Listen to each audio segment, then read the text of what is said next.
Dear colleagues, I'm happy to greet you at the 20th event, Valdai International Discussion Club, and our President of the Russian Federation, Vladimir Vladimirovich Putin, is taking part in this discussion.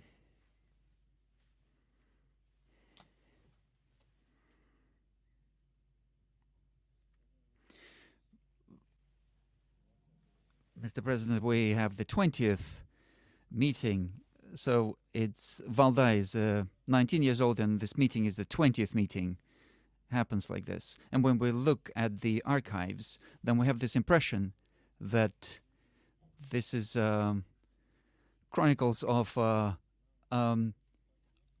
the change of times. It's very important to us that all these 20 out of these 20 events, I don't think you ever missed one.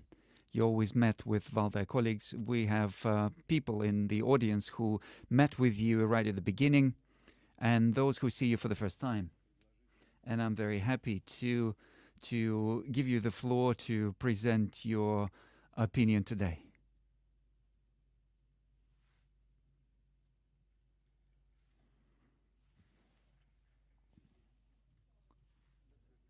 Thank you very much, dear participants of the plenary session, colleagues, ladies and gentlemen. I'm glad to greet you here at Sochi at the milestone 20th meeting of the International Discussion Club Valdai. Our or your forum traditionally gathered politicians and scientists, experts and activists from many parts of the world. And this emphasizes that this is a very popular platform.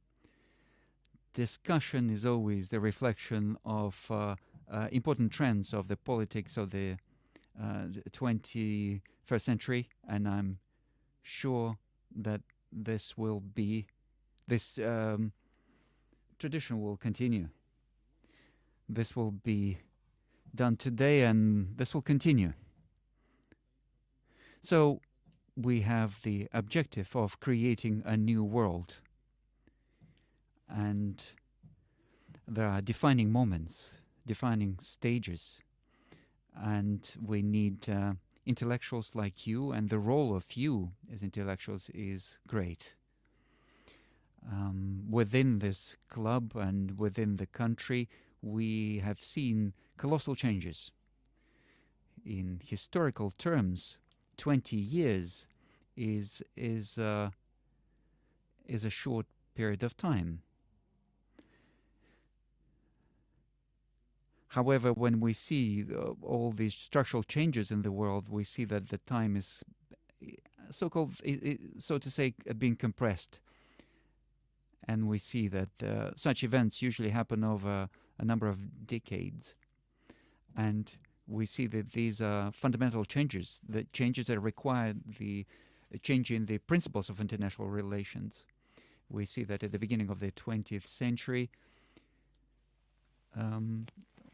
we saw that there was ideological and military confrontation between the countries, and the world community felt that we have a very fragile, this is a very fragile area, this international cooperation.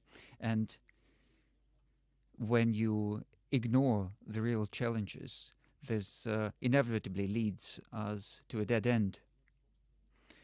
Also, the attempt of the powerful to force others to follow their will is always a mistake. And we thought that this was obvious, but it turned out that it wasn't as obvious. When we met about 20 years ago at this discussion club, our country was entering a new era in its development. We were coming out of a very difficult period after the collapse of the Soviet Union, and we have engaged in creation creation of a new, as we thought, more fairer world.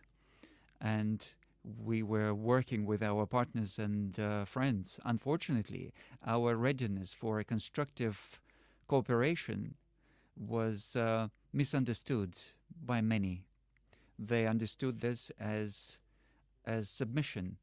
They understood that the new world order will be built by those who declared themselves winners in the Cold War. They thought that Russia was ready to follow in somebody else's current, that we would guide ourselves by foreign interests, not our own interests. And it's clear that this misunderstanding, we were saying that this misunderstanding would lead to a conflict and possibly a military conflict, but nobody wanted to listen. You know that arrogance of our Western partners was beyond everything. So US has taken the course for hegemony, political, cultural, and even in terms of values. We understood right from the start that these attempts to establish a monopoly were doomed. The world is too diverse for it to be able to be subjected to somebody's will, even taking the power, the major power of the West that was accumulated through colonial policy. We see that a lot of your colleagues are not here, but they are not denying the fact that the wealth of the West was achieved through colonies. This is a fact. This level of development was achieved in many respects through robbing the rest of the planet. And you see that in the West, there's a history of constant conquest, and it's a financial and military pyramid. They are subjugating somebody else's resources, human resources, natural resources, and so on. Our arguments calling for common sense, our proposals were simply ignored, and I spoke about this publicly. I said to our partners, you remember when I said that I proposed for us to enter NATO, and they said no, NATO doesn't need a country like this. And we said, oh, we thought that we are theirs, that we are one of them. There's no confrontation. What was the problem? The problem was that the arrogance and the conflict of geopolitical interests is the arrogance. Constant growth of political pressure and the military pressure had to be responded to. I said many times that we did not start a so-called war in Ukraine. No, we're trying to end this war. It wasn't us who started the military coup in 2014 in Kiev, the state bloody anti-constitutional coup. Wherever this happens, we see that we see the money that comes from the Anglo-Saxon world. It's Anglo-Saxon, it's anti-democratic, and they even announced the amount of money they spent on this.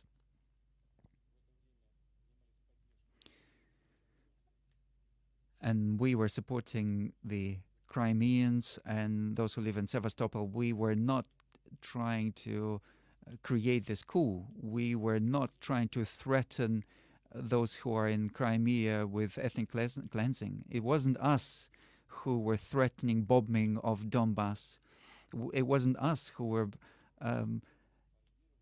not allowing people to speak in their own mother tongue. They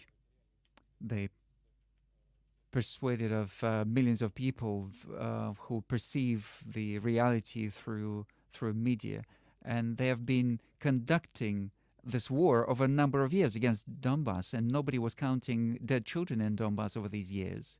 Nobody in other countries, especially in the West, was crying about those who were dead, who died in this war.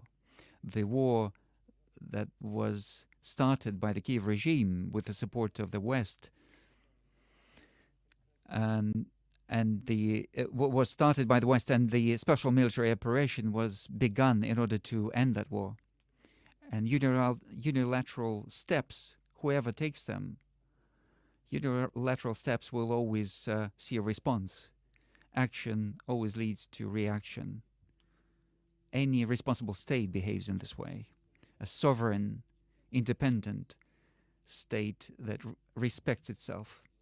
Everyone is aware that in international system where chaos prevails, where some parties declare themselves unilaterally right, and where the hegemon reserves the right to attack any country if it goes against its interests, we have to state that our counterparties in the West have lost the sense of reality, and they've crossed any borders. And I would like to say that this conflict in Ukraine is not a territorial conflict. Russia is the largest country in the world in terms of territory.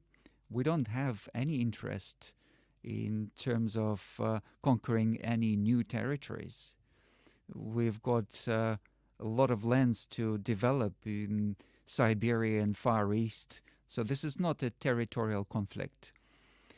And it's not even about establishing a geopolitical balance in this region.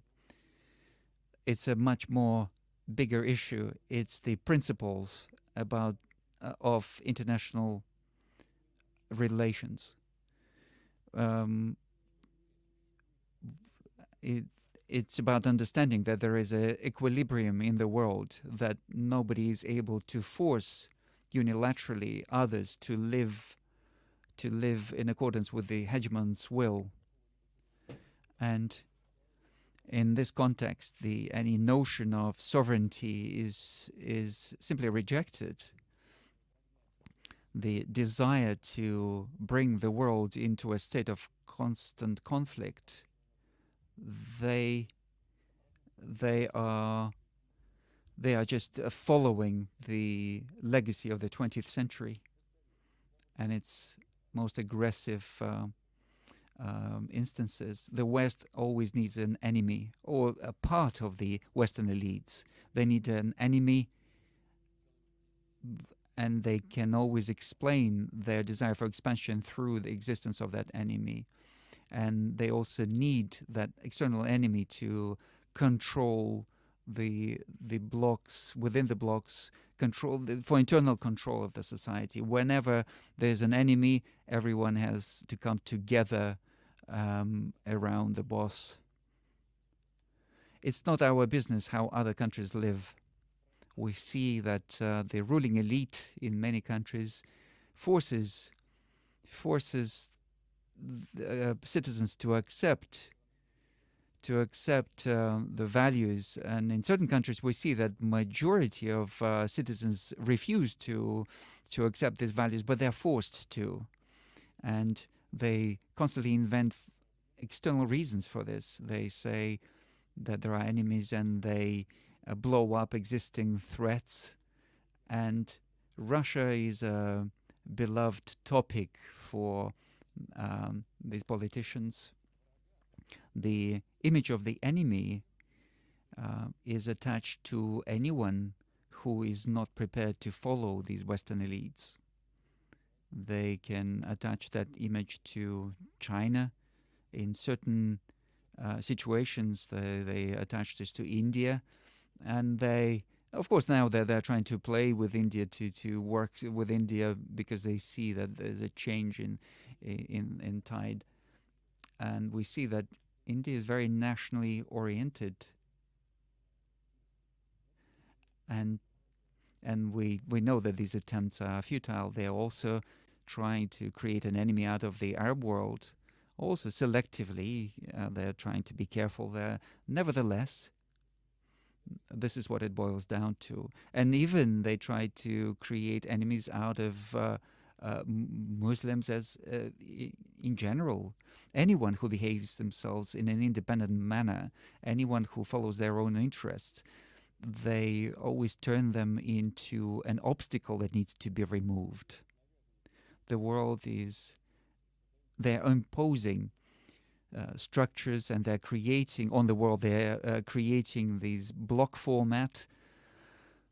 They are trying to expand NATO in Asia and Pacific and South Asia. They are trying to break an open and inclusive infrastructure of cooperation. So these are limitations of states for their own development, and force them to take on certain obligations. So this is just a stealing of a certain part of their sovereignty, and then certain solutions or decisions are being imposed on these countries in economic sphere and in defense and so on. And we see this between the US and Europe. I don't have to explain this, but if you want me to explain it, after this introductory word, I can expand on this. They're trying to replace international law with rules or codes. What are these rules? Who are they invented by? It's unclear. This is just nonsense. They are trying to implement in the consciousness of millions of people that you have to live according to rules. What rules? And if you allow our Western colleagues, especially from the US, they are arbitrarily setting these rules, and they are also teaching others how to behave, how to follow these rules. And they are presenting it in a very brazen way. It's just this manifestation of this colonial thinking. We constantly hear that you must, you have to. We are seriously warning you. Who are you? What right do you have to warn anyone?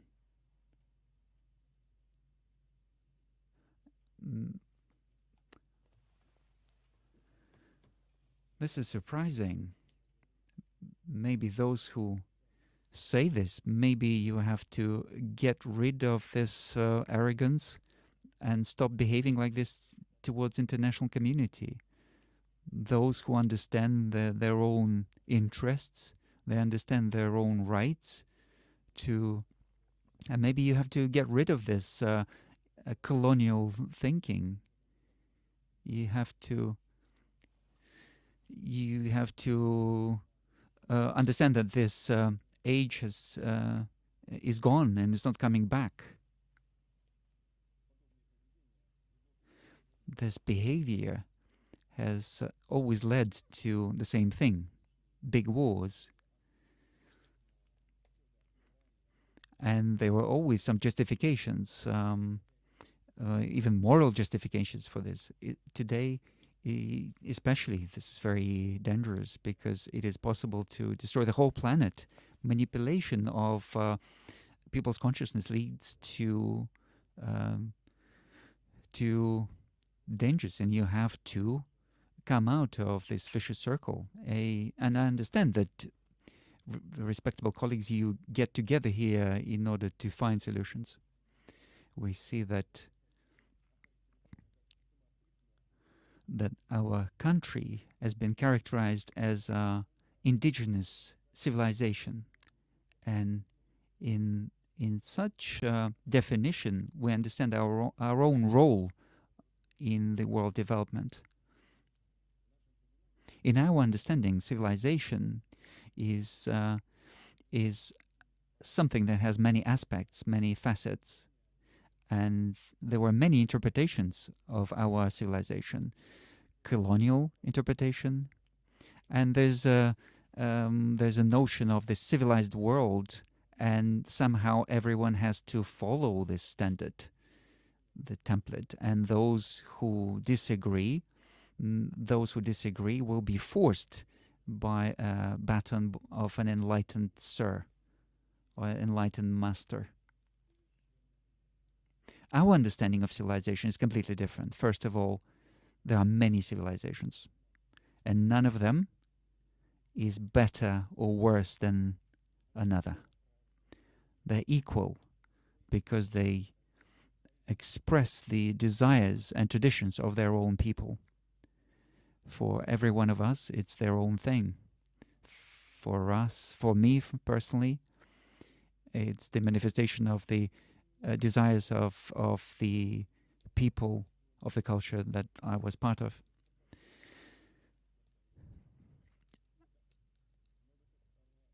Civilization, the notion of civilization is something that has got many components in it. And maybe this is not the place to describe all of this in detail, but I'll try to bring it down to connect it to what's happening in the world today. So the main characteristic of civilization is self-sufficiency. If each country is trying to develop its own way of development, and it's rooted in geography and historical experience, in the ancient and modern history. This is a very complex synthesis out of which emerge the uniqueness and indigenous nature of civilization. Russia, over hundreds of years, was forming as a country of many religions and nationalities, ethnic groups. You can't bring down Russia to a common denominator, but you cannot split it either, because it exists only in its integrity. And keeping the integrity of such a state is not a simple task. Over the centuries, we had most difficult challenges, and we always overcame those challenges, sometimes paying a very dear price, strengthening our national unity and integrity of the state. Today, this experience is invaluable. We see that the world is diverse, and using simple methods of management or trying to bring everyone to the common denominator without taking into account the complexity of the whole thing is impossible. What's important to add is that truly efficient state system cannot be imposed.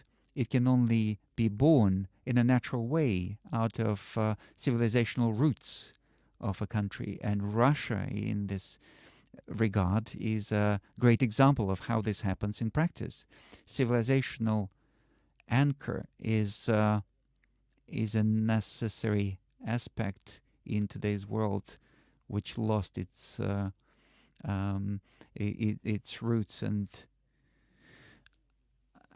it's important to understand our own needs and understand the nature of connection to the outside world.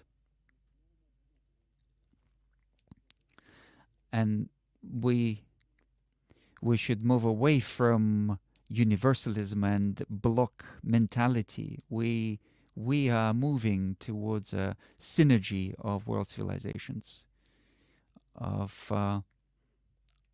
commonality of these civilizations. There cannot be one civilization for everyone. Every civilization is different from others, and it's self-sufficient, and it's got its roots in its own tradition and history.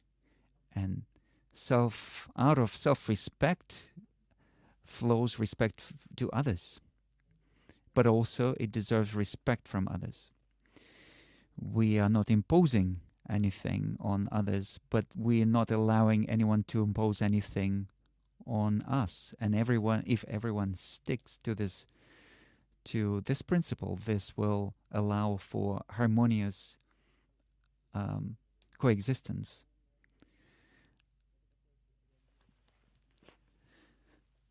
This also goes for reacting to the external attacks. And what's more important is supporting internal harmony and stability. We see that international field today, field of international cooperations is very unstable today. And of course, civilization cannot be betrayed. Betrayal is also a path to chaos. We always try to propose decisions that would take into account interests of everyone, but our counterparts in the world, in the West, seem to have forgotten that things like compromise and mutual understanding actually exist. Their only intent is to force, using any means, their own interests. If this is their choice, okay, we will see what comes out of it. The paradox is that the nature of the situation may change even tomorrow. We see that there might be some changes, internal political changes after elections may occur. Today they make certain statements, but maybe tomorrow there are political changes. And then unceremoniously, they're trying to promote some other agenda. So example of this is Iranian nuclear program. One administration was forcing through one type of solution, then came another administration, and then they rolled back on this. And how can you work in these conditions? Where are the anchors? Where are the guarantees? Are these the rules that they're talking about?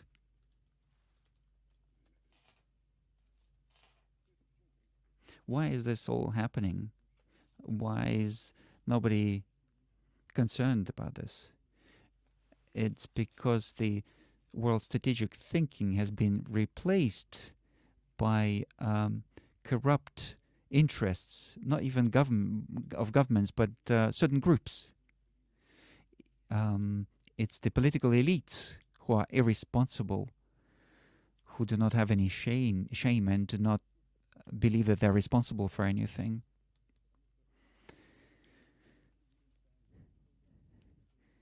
What we are proposing instead is long-term cooperation and principles that are not based on the current climate.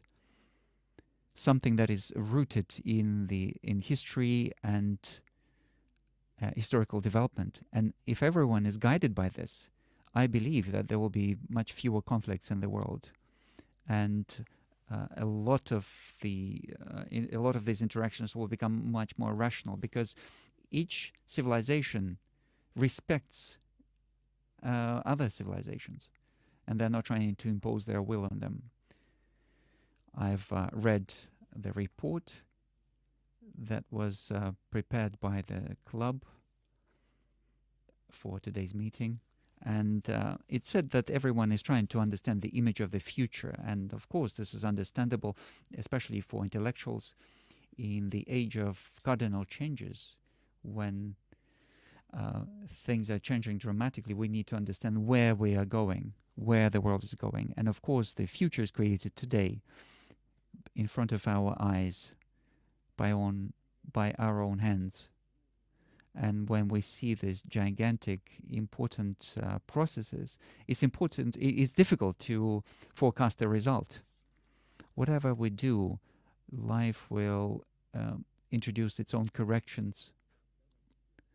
However, we need to understand, what are we going towards? What are we trying to achieve? And Russia has got this understanding. First of all, we would like to live in an open, interrelated world where nobody will try to create any artificial barriers to development of any nation. It has to be a barrier-less environment. We want the diversity of the world not just to be preserved, but also encouraged. imposing any will to another country of how to live and how to feel, it has to be forbidden. Only real cultural diversity can ensure balance of interest. Number 3, we are for maximum representation. Nobody has the right to rule anyone on behalf of somebody else. We need to see decisions to be made at the level where they are most effective, and it's only those who are interested in these decisions that need to participate in this. There cannot be one person deciding for everyone. It's those who this decision who's concerned with this decision. Those are the parties that need to be participating in creating that solution. So the interests of everyone have to be reflected. We have to free international relations from block approach, from the colonial heritage. We're talking about indivisibility of security. We are talking about the fact that you cannot ensure somebody's security at the expense of somebody else's security. We have to get rid of arrogance, complacency, and we should stop looking at others as second-class citizens or second-class people. This age of exploitation is in the past. Countries and nations are clear about their capacity and their abilities. Everyone has to be ensured access to the means of self-development, and any attempt to limit this has to be considered as an aggression. We are for equality.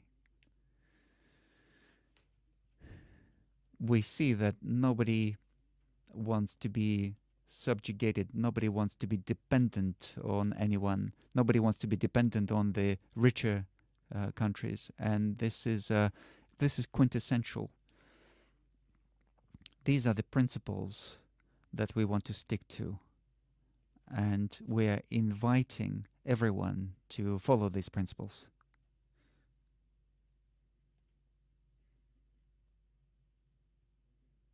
Dear colleagues, Russia has always been and is one of the countries that is open to cooperation, and we are going to oppose very strictly to those who want to impose their will. And we believe that pragmatic approach and common sense will prevail, and multipolarity and the multipolar world will be established. And at the end, I would like to thank the organizers of the forum for thorough, high-quality work, and I would like to express my gratitude for your attention to every participant of this forum.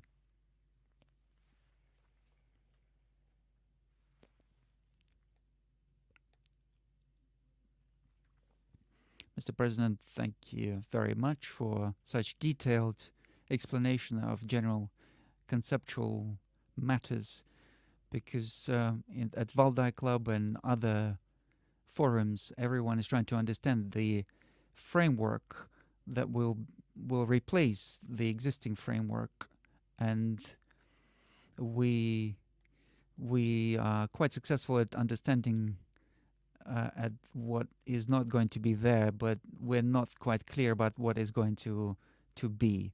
And in addition, maybe as a follow-up of your presentation, this important aspect of civilizations and civilizational approach.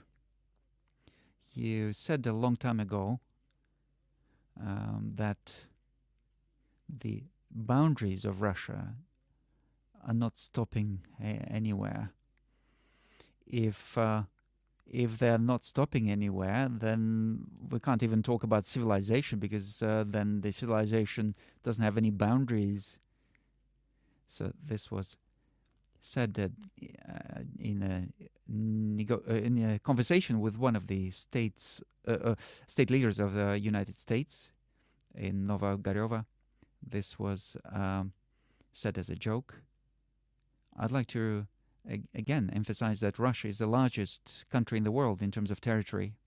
But if we say seriously, we speak seriously, then of course we know that there are many Russians living all over the world, and Russian language is one of the official languages of the United Nations, and we know that in Latin America we see many thousands of Russians, and they're everywhere in Asia. So if we talk seriously in terms of civilization, of course there are no boundaries. In the same way as no other civilization has any boundaries. If you take India or China, how many representatives of China live in other countries, or Indians, and they interact very well with each other. And if this is a natural interaction, if this is a friendly interaction, if it's aimed at... So civilization is not territory, it's people for you. That's correct. There'll be lots of questions about Ukraine, our actions in Donbass. First of all, are to do with defense of our people. Can you characterize special military operation as a civilizational conflict? You said it's not about territory. Well, I don't know what kind of civilization is being defended by those who are on the other side of the front line. We are defending our traditions, our culture, and our people. Okay? Because we moved on to Ukraine straight away. I think in Spain they have a large event. Vladimir Zelensky went there, and a number of other important people went there. They're discussing the question of support, continued support of Ukraine. We know that there's a situation in United States where there's a bit of a delay because of the crisis in Congress, and Europe is thinking that then maybe they have to take on that support. What are we expecting from this?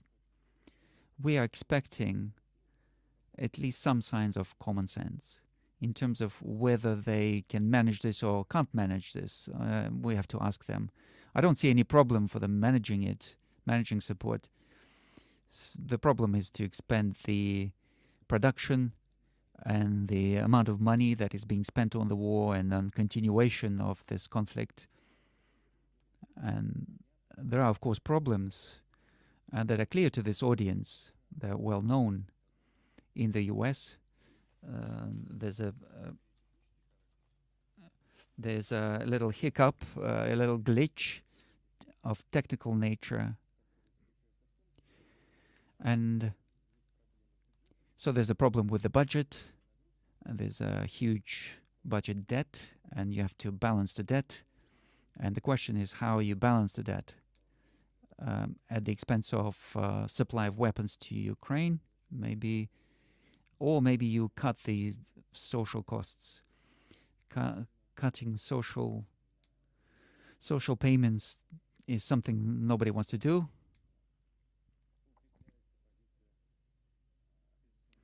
Because this is how opposition parties establish themselves and strengthen their position. But ultimately, they'll find the money, they'll print the money.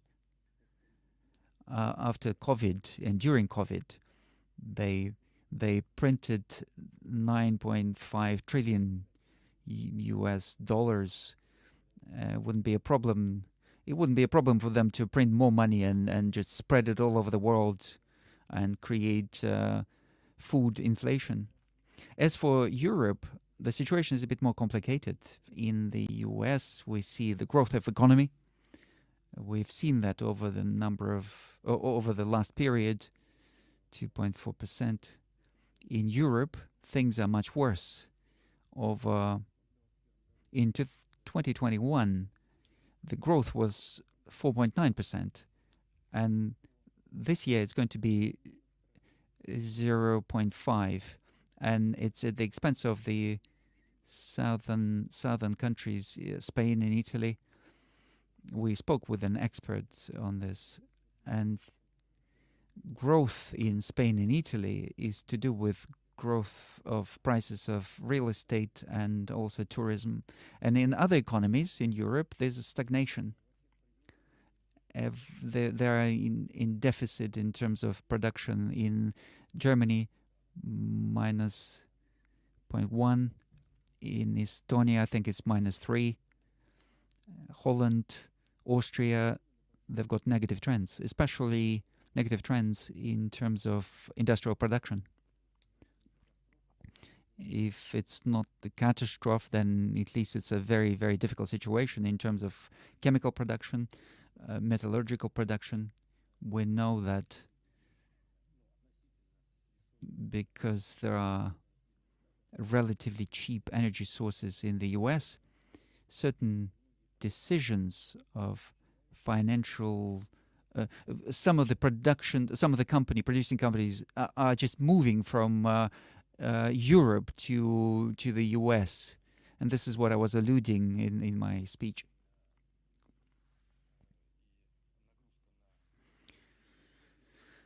So the burden on the population of European countries is growing. So this is the data from European statistics. We see that the quality of life is falling in Europe. We see that the real income is reducing by 1.5%. Can Europe support, or they can't? Yes, they can. At what expense? At the expense of further worsening of economic situation and also worsening of the quality of the Europeans. But our budget cannot be stretched indefinitely either. Are we managing? Yes, we are managing so far, and we will continue to manage. Of the second quarter, we saw the surplus of 660 billion rubles, and at the end of the year, we will have a certain deficit in the region of 1%. And in the following years, 2024, 25, we are hoping to keep that deficit in the region of 1%. We've got a record low unemployment, 3%, and it's stabilized. What's very important is a key issue. Maybe we'll come back to that again, but I think it's very important that fundamental thing for our economy. Naturally, we have a structural change in our economy. We were receiving certain imported goods from European countries, the same way as in 2014, when there were certain limitations imposed on purchase of certain European agricultural products. We were forced to invest in development of internal agriculture. Yes, inflation went up, but we managed to for our producers to increase the volumes. And you know today that taking all agricultural goods, we are self-sufficient completely. The same thing is happening in industry. We see that the main growth is coming from processing industry. Oil and gas income has fallen. However, it's still a 3% growth. Non-oil and gas income in processing industry is plus 43%. So this is optics, electronics. We have to do quite a lot in the area of electronics, but all of that together, put together, is giving us a growth of 43%. We have restructured logistics. We've got transport machine building. So we have overcome all the problems that occurred after the introduction of the sanctions against us. And we have begun a new stage of development using a completely new base. This is very important. What's important to us is to keep that trend. We do have problems, and it's to do with shortage of workforce, and what follows out of this, some other issues. However, we see a growth in real-term income of population. It's falling in Europe. Here we have a growth of 12.5%. So even accounting for inflation, 5.7% growth in terms of. But the bank is thinking about measures to negate that, to reduce these problems. Some people will say that this is a militarization due to militarization of the economy. Would they be correct? So we have increased costs in terms of defense, but not just defense and security. And they doubled approximately. It was about 3%, now it's about 6%. Defense and security. But with that, I'd like to emphasize that. I said that already, and in the third quarter, we've got a surplus in terms of budget, 660 billion. And there will be some deficit at the end of the year, but it will be around 1%. So this is quite a healthy economy, healthy budget. So to say that we are excessively spending money on cannons and we've forgotten about butter, that's not correct. I'd like to emphasize that all plans that we announced earlier, plans of achieving strategic goals and all obligations that we're taking upon the state, they are being fulfilled fully. Thank you. This is great news. Mr. President, apart from the conflict in Ukraine, we'll come back to it again. In the events of the several few days, events in Caucasus, Jean-Michel, he said that Charles Michel, the chairman of the European Council, said that Russia has betrayed Armenians. We say that anyone else's cow can speak, but your cow should keep quiet, as we say. I'm sorry, I interrupted. Is it the end of the question? See what's been happening and what has happened recently. After well-known events and after the collapse of the Soviet Union, we know that there was a conflict, and there were ethnic conflicts between Armenians and Azerbaijanis.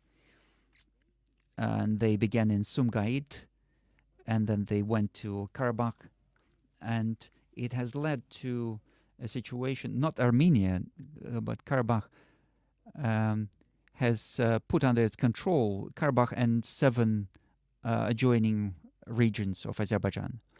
So this was about 20% of Azerbaijani territory. And this was going on for many decades. I'm not going to, open any secret. Over the last 15 years, we've been offering our Armenian friends to compromise.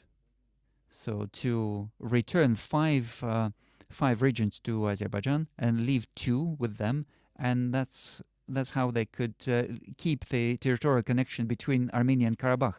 But our Karabakh friends kept saying to us, no, this will create certain threats to us. And we were saying, look, Azerbaijan is growing, economy is developing. This is an gas-producing country, and they've got over 10 million population. Let's compare potential. While we have this opportunity, we have to find a compromise. We are confident from our side. We will conduct a meeting in UN Security Council, and we can create this natural Lachinsky corridor, and we can guarantee the safety of Armenians living on this territory. And they said, no, we can't agree to this. What are you going to do? We're going to fight. Okay. So ultimately, it has come to military confrontation. In 2020, I proposed then too to our friends and colleagues. Aliyev, I think, will not be offended, but I'll say that at some point there was an agreement achieved that Azeri military would stop. And honestly speaking, I thought that this was resolved. And I spoke to the Armenian side, and they said no, they have to move back from that part of Karabakh where the Azeri forces were present. And I said, what are you going to do? Again, they said, we're going to fight. I said, listen, in a few days they will come behind your lines. What are you going to do? What are you going to do? We're going to fight. Okay. And everything turned out to be the way it was going to turn out. Ultimately, there was an agreement with Azeris that after Shusha line, the military action will be stopped. There was a corresponding statement signed in November 2020 on halting the military action and introduction of peacekeeping forces. And then the next important point is that the legal status of our peacekeeping forces was based on that statement of November 2020. So there was no status of peacekeepers arising ultimately. So it was pointless to sign this document without Azeri side. They didn't feel any need to sign, but the whole status of these forces was based on this document. And the rights of the peacekeepers was only to keep an eye on the ceasefire. So our peacekeepers did not have any other rights and do not have any other rights. Only witnessing or overseeing the ceasefire. And that's it. And this unstable situation continued for a while. And now the respectable Mr. Michel in Prague, in the autumn of 2022,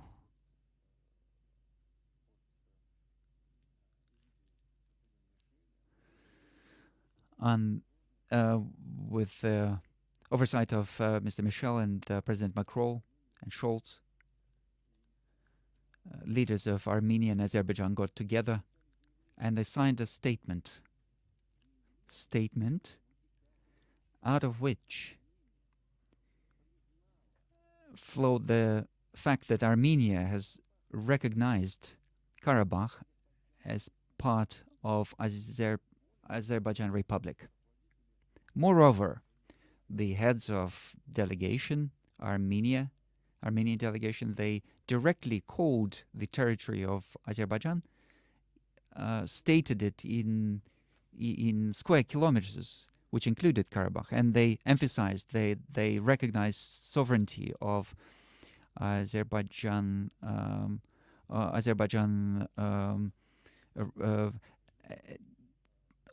on the territory of the Azerbaijani Soviet Republic, and Karabakh was part of Azerbaijan at the time.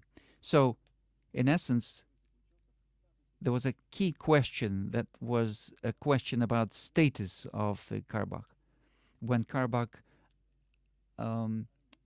Karabakh announced its independence, Nobody recognized its independence, including Armenia, which was strange to me, but they did not recognize the independence of Karabakh. But then in Prague, they recognized that Karabakh belonged to Azerbaijan. And then at the beginning of 2023, they repeated the same thing at a similar meeting in Brussels, just between us. Well, maybe between us is a strong word. We weren't told about this. I knew about this from the press. And Azerbaijan always believed that Karabakh was part of their territory. But having established the status of Karabakh as part of Azerbaijan, Armenia has changed, in essence, its position. And after the meeting, President Aliyev came to me and said, look, you see, everyone recognized the fact that Karabakh is ours, and your peacekeepers are on our territory. So even the status of our peacekeepers has changed after it's been recognized that Karabakh is part of Azerbaijan. Your military is on our territory, he said. Let's negotiate the status on bilaterally now. And Pashinyan confirmed. He said, yes, now you have bilaterally to agree the status of this military. So Karabakh was gone. Whatever you say about this, this was the key issue, the status of Karabakh. Everything was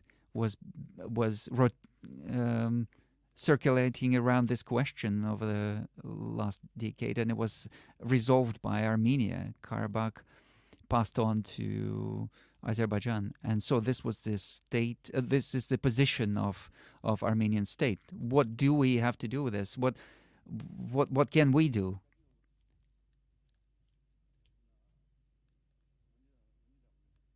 Everything that happened in the last couple of weeks, and cutting off this Legends corridor, all of that was inevitable after sovereignty of Azerbaijan was over this region was recognized. It was just a question of time.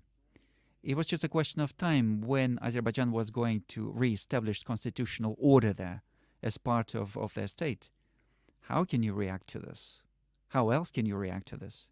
Armenia recognized this. What do we have to say? Do we say we don't recognize it? This would be nonsense. So I think it would be incorrect for me to talk about the nuance of our conversations. But what happened in recent days or recent weeks, this was inevitable. This was a consequence of what had been done in Prague and Brussels. So Mr. Michel and his colleagues needed to think when they were trying to persuade them. I don't know whether they were trying to persuade them. When it looks like they did, when they were trying to persuade Pashinyan to take that step, they should have thought altogether about the fate of Armenians in Karabakh. Maybe at least they could write something down, what is expecting them in this situation.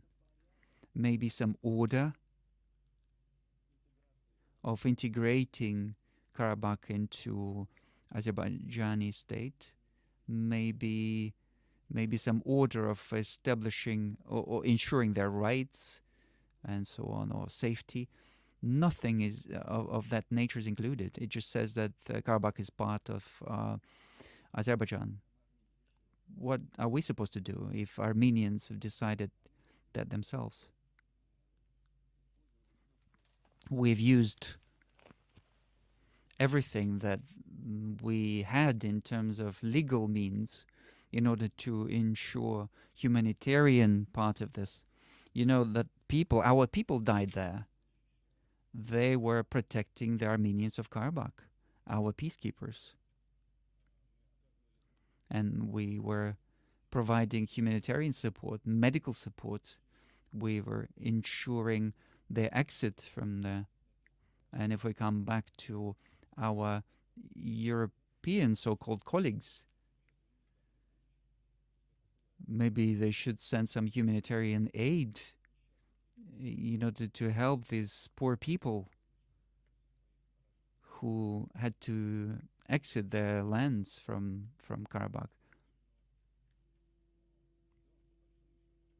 Maybe they'll do this, but generally that we have to think about the long-term fate of these people. Is Russia ready to support these people? We were supporting them. We had people dying there, protecting, covering them, and ensuring humanitarian support. You see that the refugees came to the camps of our military peacekeepers there, women and children mainly. They came to get protection. And of course, Armenia is still our ally. There are certain humanitarian issues, and of course, we are prepared to discuss them, and we're prepared to provide support and help to these people. But I've just explained to you how these events developed in brief. This is the essence. Another nuance in this relation, those who were managing things in Karabakh are being removed now by Armenian state. Vardanyan, for example, one of those who's well known in Russia, he refused the citizenship. Can we call upon Azerbaijan to have some humanitarian approach to this? President Aliyev kept ensuring me that he would ensure security and rights of Armenian population of Karabakh. But now there are no longer Armenians there. They just left there. It's maybe 1,000, 1,500 people. They just left. There's no Armenian population left in Karabakh. As for previous heads of these regions, I don't think they want to see them in Yerevan especially, but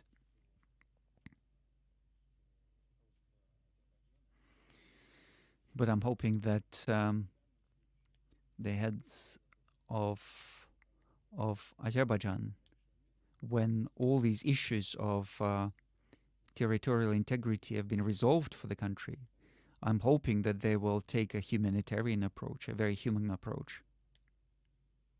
Colleagues, please. Any questions, please? Those who want to ask any questions. Feng Shili, one of our veterans at the forum. Thank you very much, Feng Shili.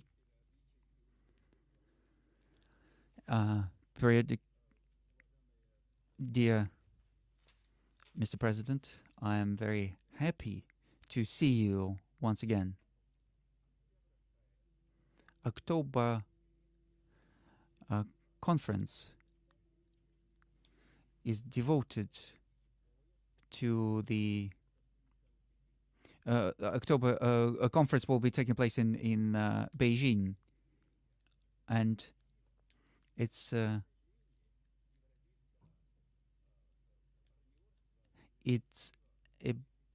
about the initiative of Eurasian cooperation. And it will follow from certain agreements that you have, or principles that you outlined with Chairman Xi.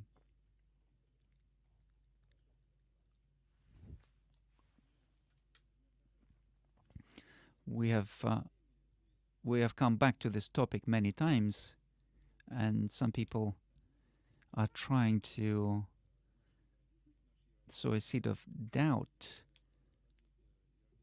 that our project of Eurasian cooperation and this one belt, one way maybe these are conflicting projects. These are not conflicting projects. No, it's the opposite. We believe that one project is supplementing the other. What is happening in relation to China and Russia, and maybe this has got to do more with Russia, and with China, this was happening long before the events in Ukraine, where certain partners started to introduce various sanctions. And at some point, this was just turning into some trade war between China and the US. And they affected the logistics. We are interested in creating new logistical routes, and China is also interested in that.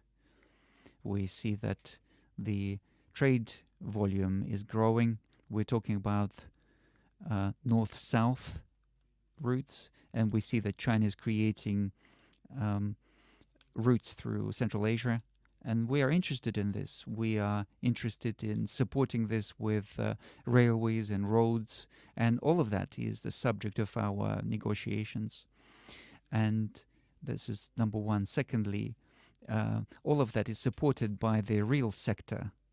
We are supplying necessary goods to China.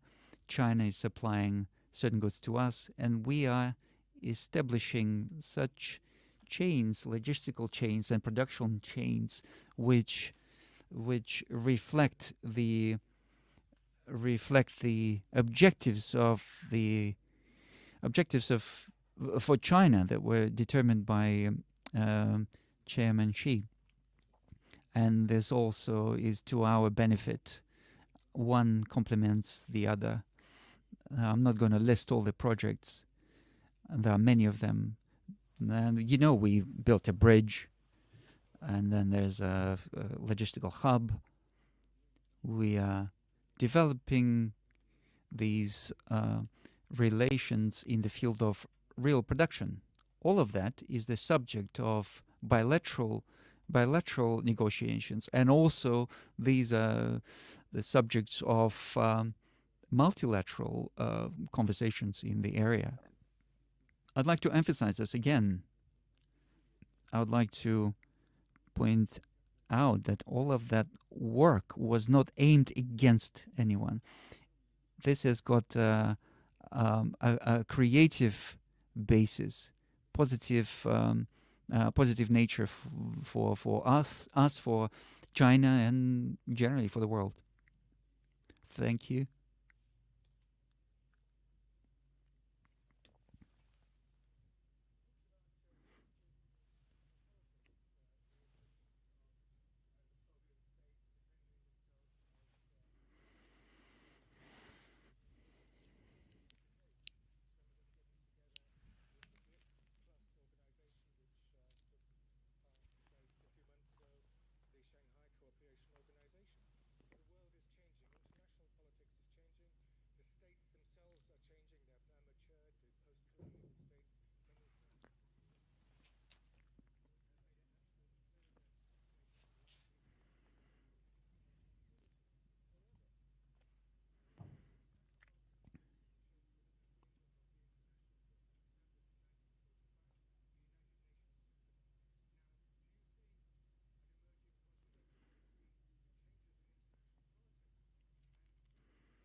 You are obviously correct. There's a certain contradiction between the frameworks that were created by the winners in the Second World War in 1945 and the conditions that have changed in the world as of today. 1945, you've got one situation. Today, you've got a completely different situation. And of course, these legal norms need to be changed in accordance with the changing world. So we can have a different attitude to this.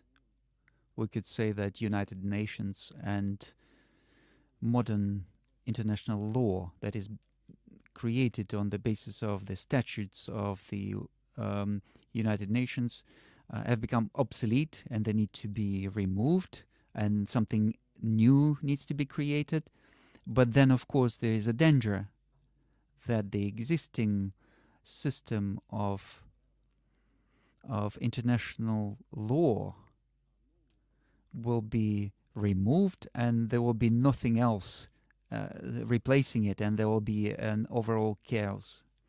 And in any case, there's a chaos, but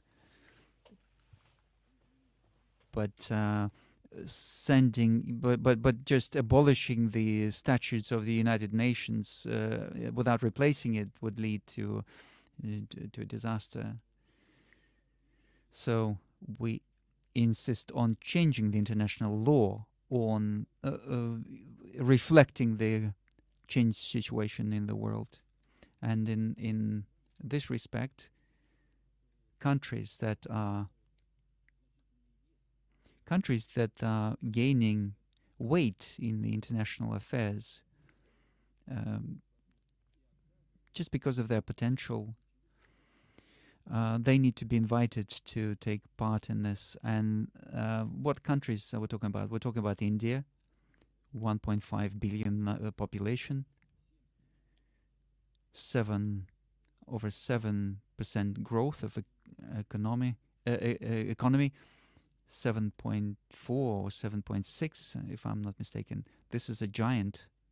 Yes, there are many people who need help, support, but nevertheless, they've got high technological expert is growing at enormous rate.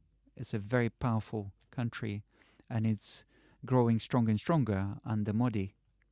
Brazil in Latin America, huge population, huge influence. South Africa, how can you not take into account their opinion?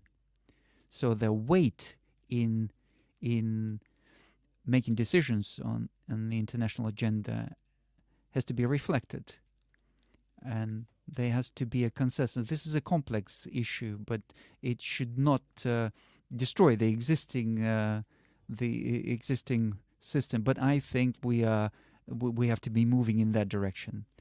So we believe that the existing international regime is still there. Well, it's not completely destroyed. Well, thing is, if we talk about the first years of United Nations, Mr. Gromyka, our foreign affairs minister, he was called Mr. No, because Soviet Union used to use its veto very often. But then that allowed to prevent conflicts. In our recent history,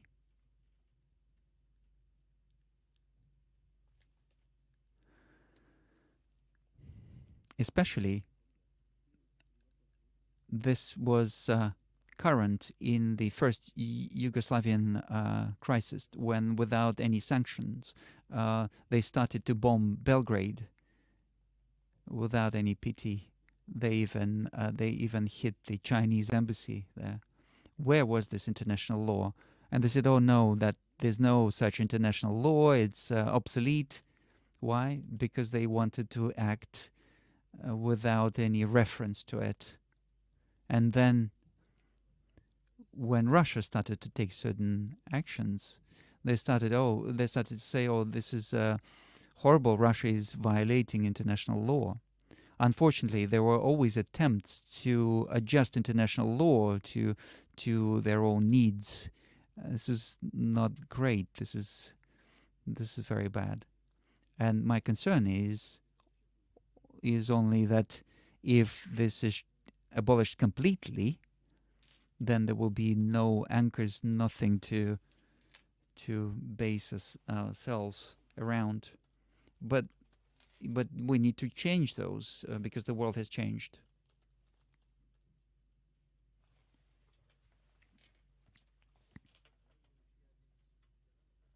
I'm one of the veterans and founders of the club, and I'm very happy after 20 years. We would say that it's much better now than it used to be. Thank you very much for your participation.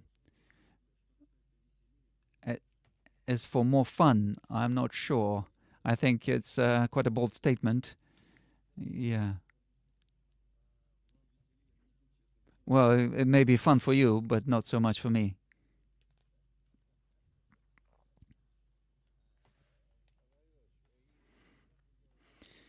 So beyond Russia, and now we know that there's a question being discussed here. I'll formulate it in this way. Do you think that our nuclear doctrine, do you think it's obsolete now? I think it's obsolete. And I think it's even, it's not suitable to the current events. It was created in the olden days and it doesn't work in the current situation. Do you think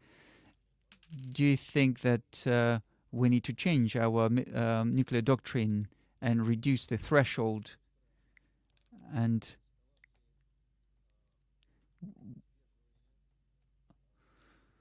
so this containment approach is old.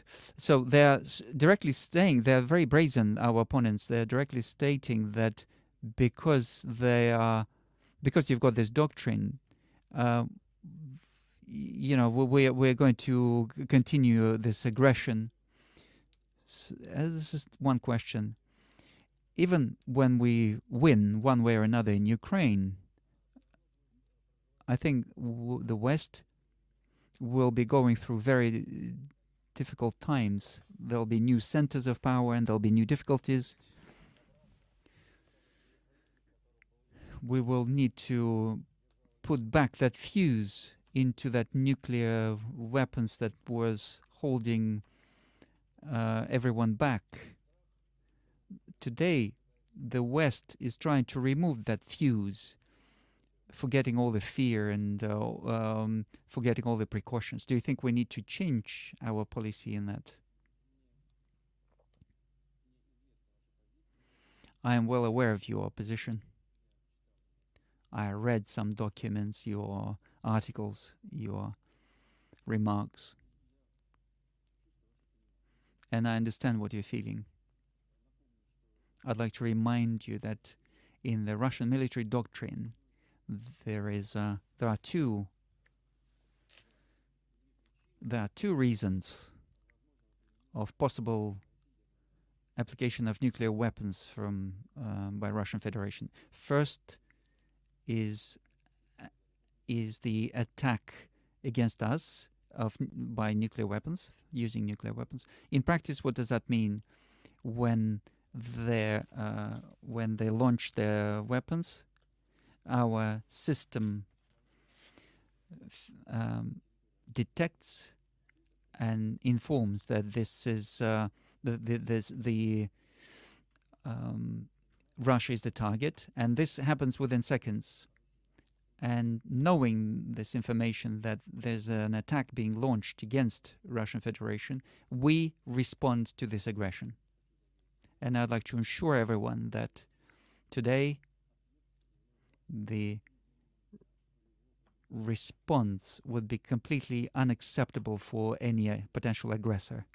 Because from the moment of the start of any rocket from any point in the ocean or any territory, in response, there'll be so many hundreds of our rockets that there'll be no chance for survival for any of the adversaries. And this would be done in many directions, could be done in many directions. The second reason of using of such weapons is the threat to the existence of the Russian Federation, even if only conventional weapons are being used. But in case where the actual existence of Russia is being threatened. So these are two possible reasons for using nuclear weapons that you mentioned. Do we need to change this? Why? You can change anything, but I don't see any need for this.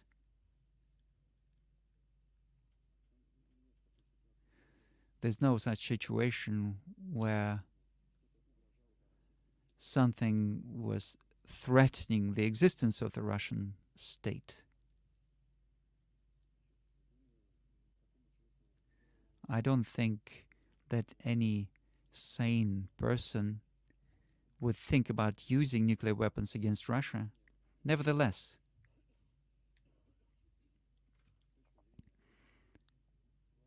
your point of view and point of view of other experts, people who are very patriotic, who are very passionate about what's going on within the country and around the country, those who are worried about what's going on at the front line in Ukraine. We understand all of that, and we are following very closely your point of view, and we respect it, but I don't see any reason for changing our concept. And our potential enemy knows about this. It knows our capabilities.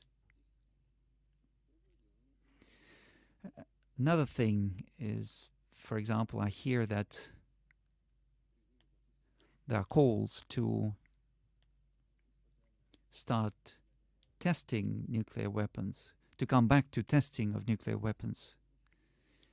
Here's what I'd say here. United States have signed a document, a corresponding document on banning the nuclear tests, and Russia signed it and ratified it. The United States signed it but did not ratify it. Now we practically finished the work on modern strategic armaments. I announced this several years ago. We have conducted the last successful test of Burevestnik. It's a rocket of global reach with a nuclear load. We have finished our work on Sarmat, which is a super heavy rocket. The question is that we have to simply go through certain bureaucratic procedures to complete this, and we have to move on to its mass production and putting it on military duty, and we will do that within a very short period of time.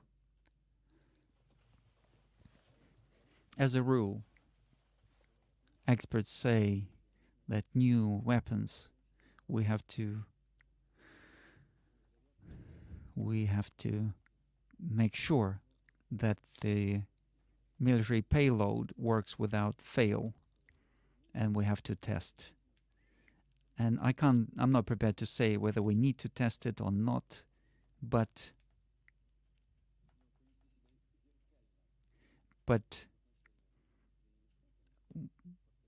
I would like to reiterate that behaving in a mirroring the actions of the United States, when we signed and ratified, and they signed but not ratified, we can mirror their actions. This is a question for our Duma. In theory, we can recall that ratification, and this would be quite sufficient if we did that. In the West, there are people stating quite openly this position that the support of Ukraine active support of Ukraine is connected to the fact that Russia has been responding in a not has not been responding convincingly to the escalation.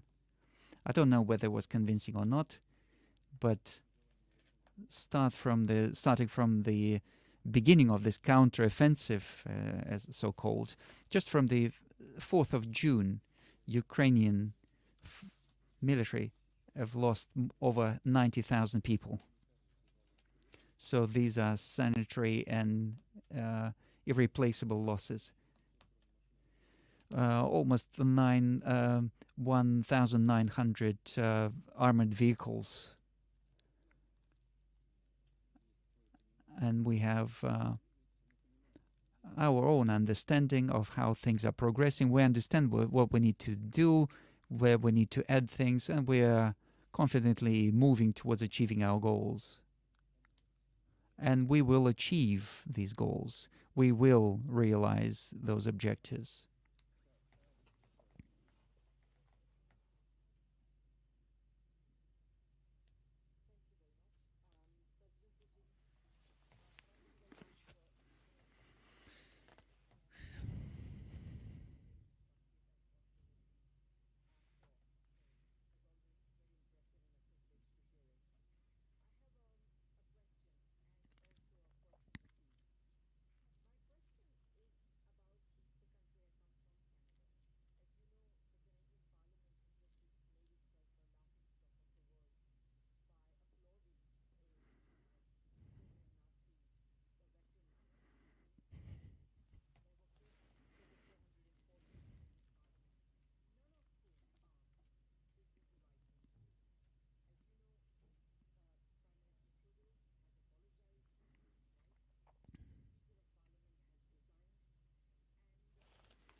So we have a letter for you, which we hope you will read, and we hope very much that you will see that we have addressed this to you as friends of Russia. Indeed, we found ourselves also in a bit of a quandary because we do not agree with the position our dear friend has taken, but we also remember how much we have learned from his formidable knowledge of Russia's history and his formidable commitment to Russia. So we just appeal to you that you take a personal interest in this case. Thank you.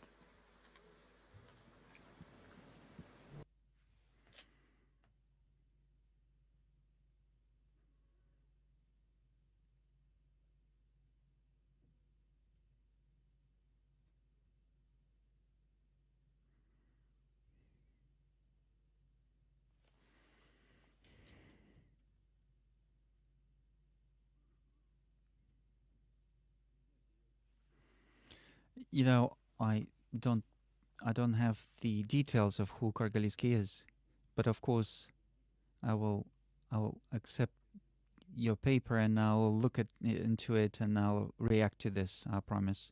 As for your question, we haven't agreed. We haven't agreed on you asking this question, but I was expecting it, to be honest. Moreover, I took this information about what actually happened. This is not just an ordinary event for us. I'll remind you that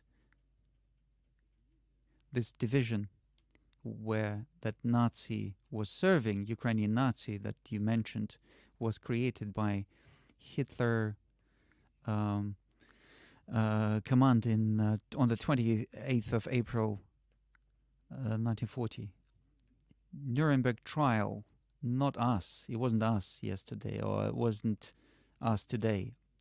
Nuremberg tribunal announced that Galicia division of SS criminal and responsible for genocide of Jews, Polish and other peaceful population. And this was a decision by International Nuremberg trial. And I would like to remind you that it was independent prosecutors and judges that were making this decision based on the data that was provided by prosecutors from various countries. So that division was announced to be criminal.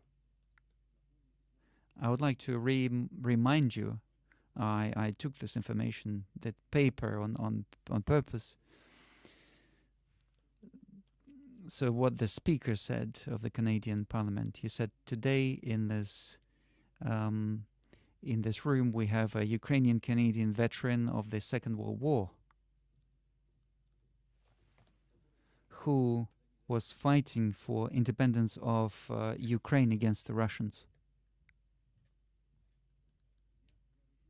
I'm proud that I could say that he is a hero of Ukraine and hero of Canada, and we are grateful to him for his service.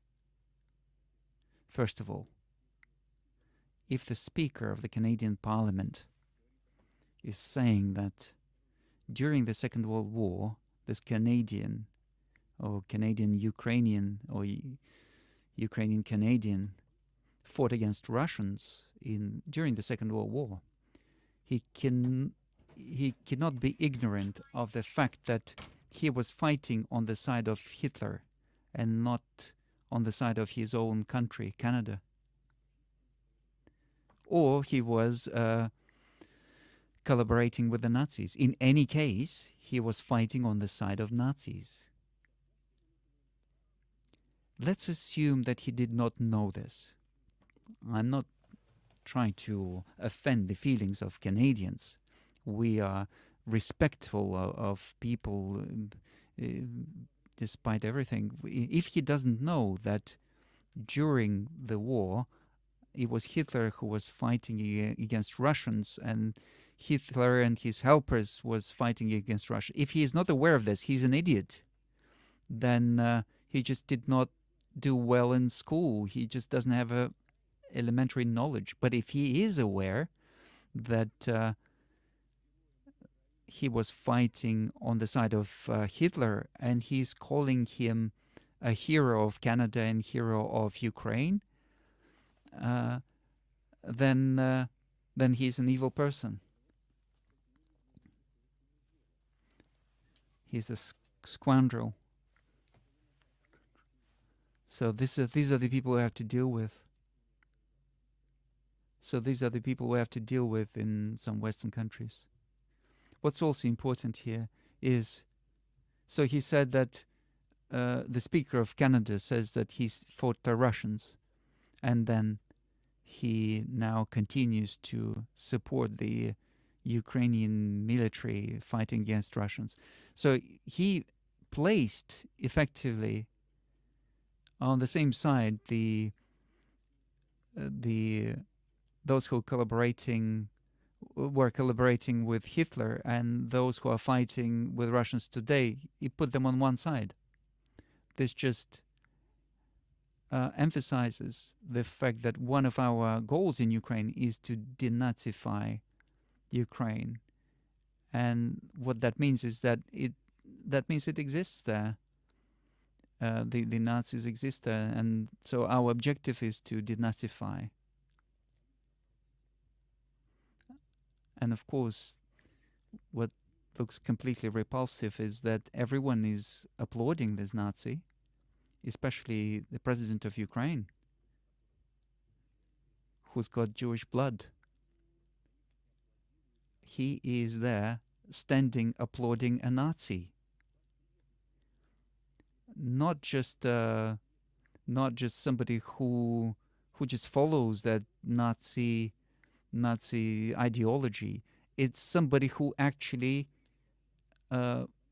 killed people with his hands. So German Nazis created this Galicia division in order to kill the civil population. And this is what is being stated by a Nuremberg trial.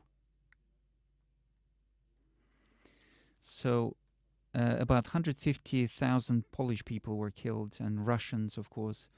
Gypsies were not even counted. They did not even count them as people. So they said in the region of 1.5 million Jews were killed in Ukraine. Just think about that figure. What, is no one aware of this? It did not happen? Everyone knows. Everyone is aware. Was there no Holocaust? And when the president of Ukraine is applauding somebody who was killing the Jews with his own hands, is he trying to say that Holocaust did not happen? This is repulsive. But what they're saying is that all means are good as long as they're fighting against Russia. All means are good, acceptable, as long as they are used against the fight in the fight against Russia. So they have this desire to. They have. I understand they have the desire to win on the battlefield and achieve the strategic defeat of Russia. But can you do this at this cost? Counting on not just us here in the small circle here, the Valdai discussion forum. We're talking about this.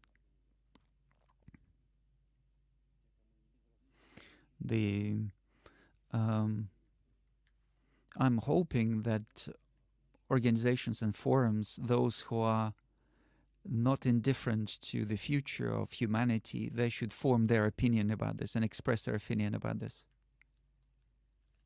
Thank you. Gabor Stier, I saw you somewhere and then I lost you. Okay. I'm from Hungary, Gabor Stier. Mr. President, I'm not going to ask you this time what is going to happen to Odessa. However, in Hungary, a lot of people are asking how we're going to call the neighboring country. Oh, last time you asked about this. Okay, I apologize. Mr. President, I know that you are interested in history, and for this reason, I would like to come to today's reality from this point of view. If we talk about history, we know what significance for development of Russia had the opening of the window to Europe and the European part of Russian identity. Of course, Europe is in decline at the moment, and it's doing everything. They're doing it, but it's difficult for me as European. But it's difficult for me as a European to hear that we should bomb with nuclear bombs some European cities. What does Europe mean to Russia at the moment? what does Europe mean to Russia today? Is Russia going to turn away from Europe completely? Do you think that it would be a mistake to close that window? And if we are talking about history,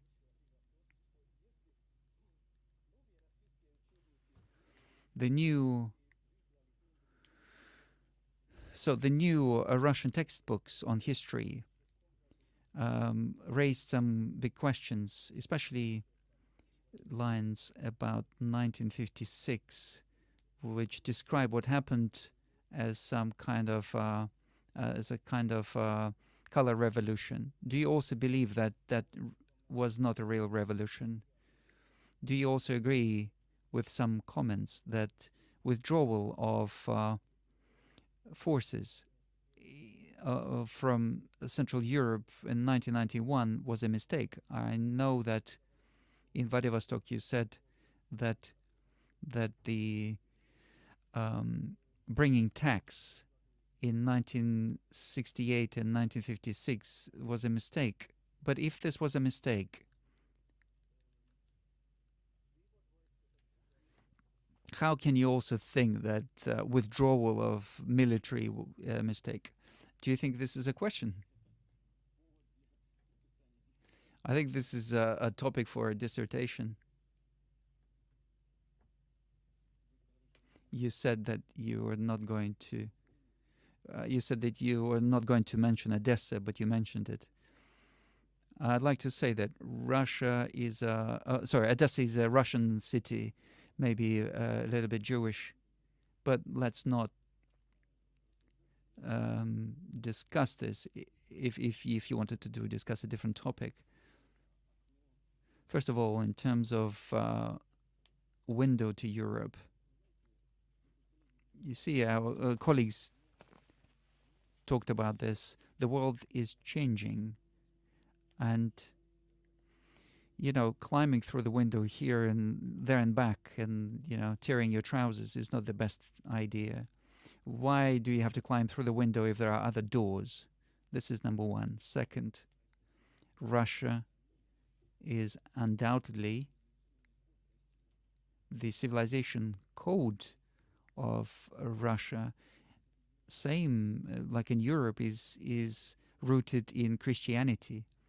But we are not going to impose this if Europe doesn't want this. We are not closing this window. You said, do we feel regret or we don't feel regret? We are not closing the doors to our communication. It's Europe who is fencing against us or creating a fence against us, barrier. It's the Europeans who are creating this barrier to their own detriment. I said this already, and I'm going to repeat this.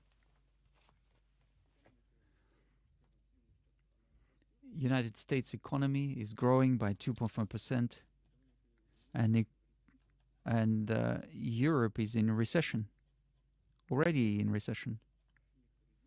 And certain European leaders who are not very positive towards our country, they are stating the truth. They are saying that the stability of Europe was based upon cheap energy from Russia and Chinese goods.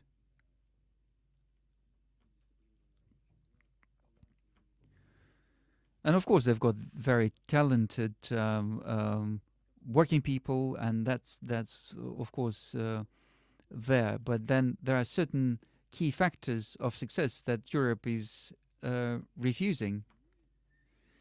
I mentioned this before. Sovereignty has got many vectors, many dimensions. I always repeat this. I always say that Russia cannot exist as a non-sovereign state. It will just cease to exist. It's not just a matter of military security. It's also about other elements. What happened to Europe? Many European leaders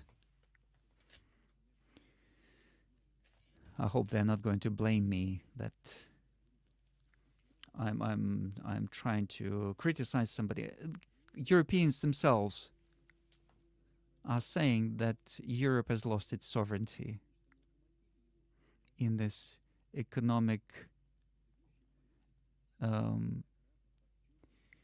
But we see that many experts have stated that since 1945, Germany has never been truly an independent state. What does this lead to?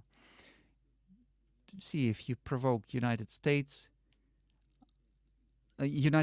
provoked Ukrainian crisis in 2014. They clearly understood this was a red line. We told them 1,000 times, and they still went on. And now they got this current situation. They needed this conflict. I don't think it was by chance. As a result, Europe, who's lost a significant part of its sovereignty to the United States, they had to follow United States into this.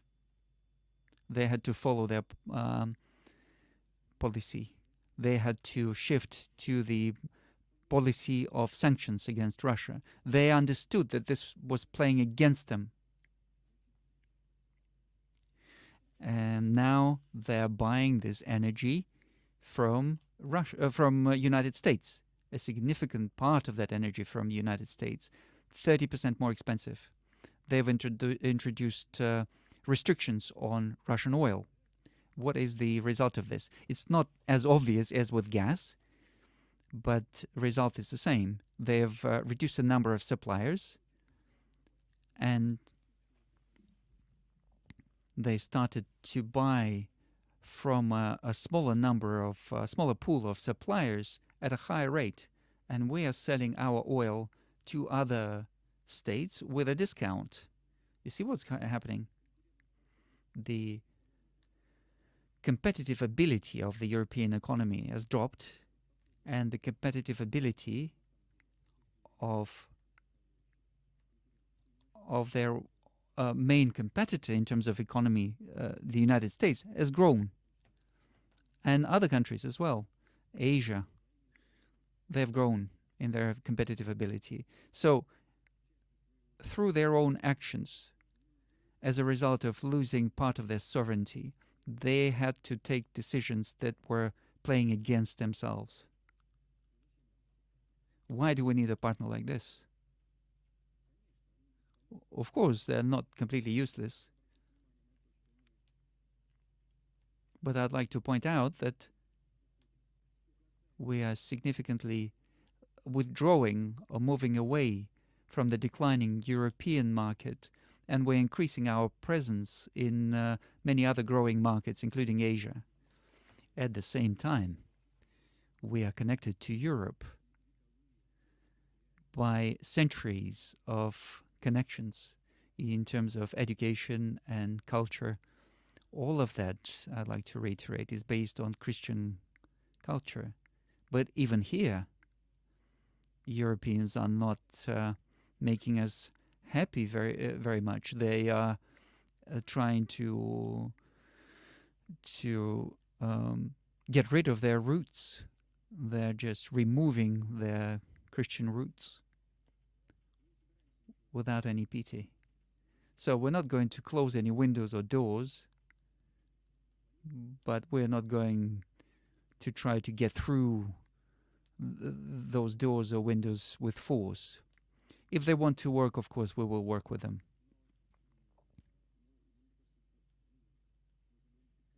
We can talk about this for endlessly, but I think these are the main points. As for the color revolutions of 1956 and the history books, I'm not going to hide. I have not read that part of the history book, of the new history book, and also the withdrawal of forces, or 1956.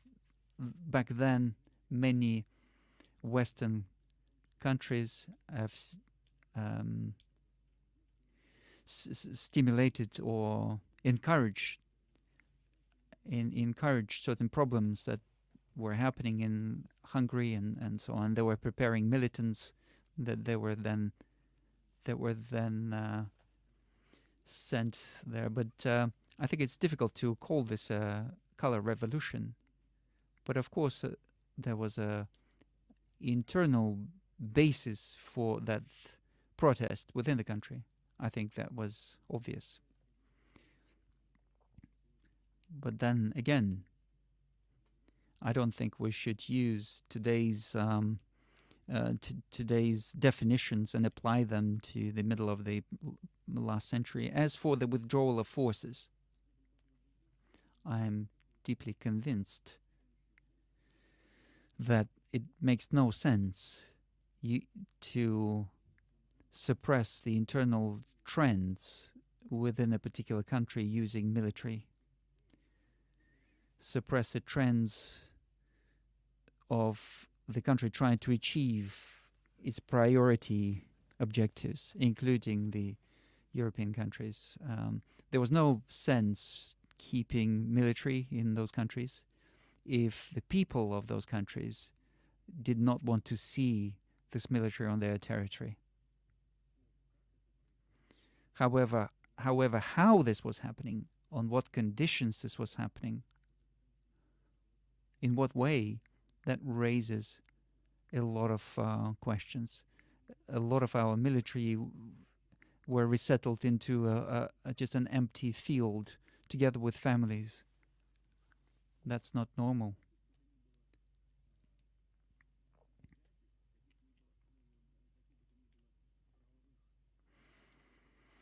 As for obligations or legal consequences, they were not formed, they were not formulated by the Soviet leadership.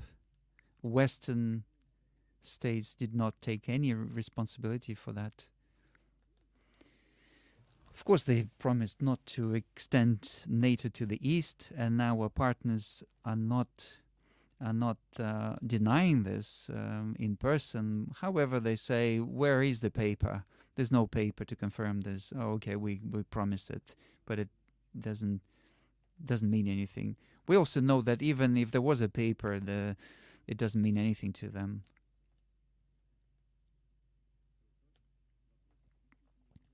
So it's just the questions. What needed to be agreed is the question of security, ensuring security in Europe, maybe ensuring some new structure of that security in Europe. Egan Barr had some proposals to create a new system of security in Europe, which would include Russia, United States, Canada, but not NATO, together with everyone, for Eastern and Central Europe. And in my opinion, this would have resolved a lot of issues that we have today. He said at that time, he was a very clever old man. He said that you will see otherwise everything the same, but it would be occurring closer to Russia. It was a German politician, but nobody listened to him. Nobody listened to him in the United States or in Soviet leadership. And we witnessing exactly what he said. So the withdrawal of forces, yeah, of course, it was pointless to keep forces there. However, the conditions of withdrawing them, this is something that needed to be discussed. And what needed to be done, maybe to create a situation which would not have led to what we see today. Have I answered your question? If I forgot anything, please remind me. We talked about Germany, maybe Stefan Huth.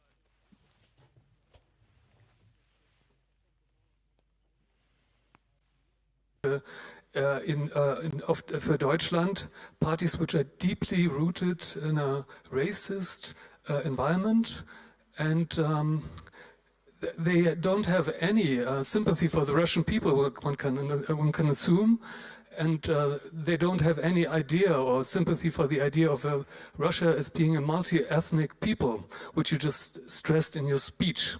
So I would like to know, what do you hope for? What does your government hope for from such contacts? And what are criteria for having contacts with parties like that? And can you understand that anti-fascists in Western Europe see that as a sort of contradiction to your politics, of your politics? Да, извините, пожалуйста, я хотел бы вас попросить... I'm sorry to apologize. I wanted you to maybe specify a bit more. What do you mean that when you talk about fascist powers and fascist parties and their attitude to Russia, maybe state this very directly?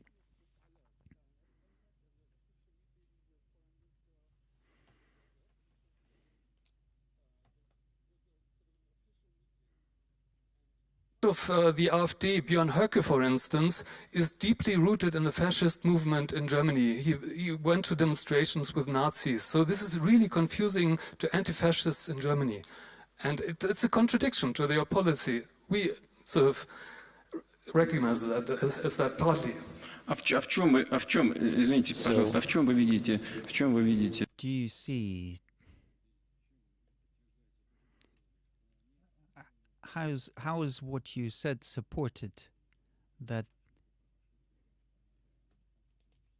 you said that their actions are based or rooted in the fascist actions?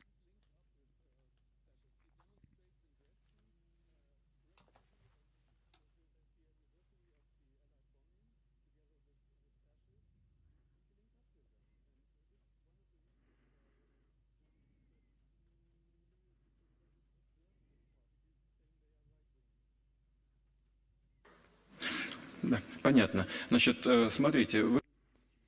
You started with Ukraine and you said whether the fact that we are publicly stating that our aim is to denazify the Ukrainian system, whether this is justified. So we just discussed the situation that we see in the Canadian Parliament when the President of Ukraine is standing there and applauding a Ukrainian Nazi who was killing Russians in Polish. Is this not a confirmation of the fact that there is a system in Ukraine that we are right to call Nazi system?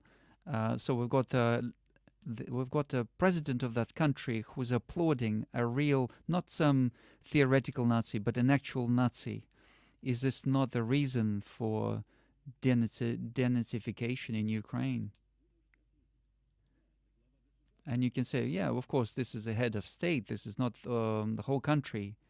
And I'll tell you, you spoke about people who come to demonstrations together with this pro-fascist elements. Is this the whole party that comes out? Probably not.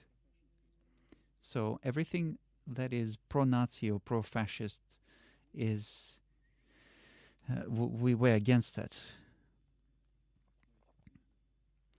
Everything that is devoid of these qualities, everything that is aimed at establishing contacts is supported by us.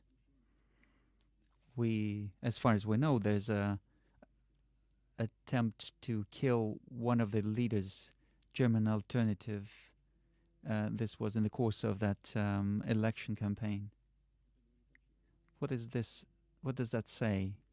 That means that the representatives of this party are using Nazi methods, or these Nazi methods are used against this party. So this is something that needs to be carefully examined. You need to examine this, and generally that needs to be examine. As for anti-fascist forces, we always were together with them, and we are grateful for their position in terms of Russia, their attitude to Russia, and everything that is aimed at re-establishing connections and relationships with our country is something that needs to be supported, and that needs to be part of our work.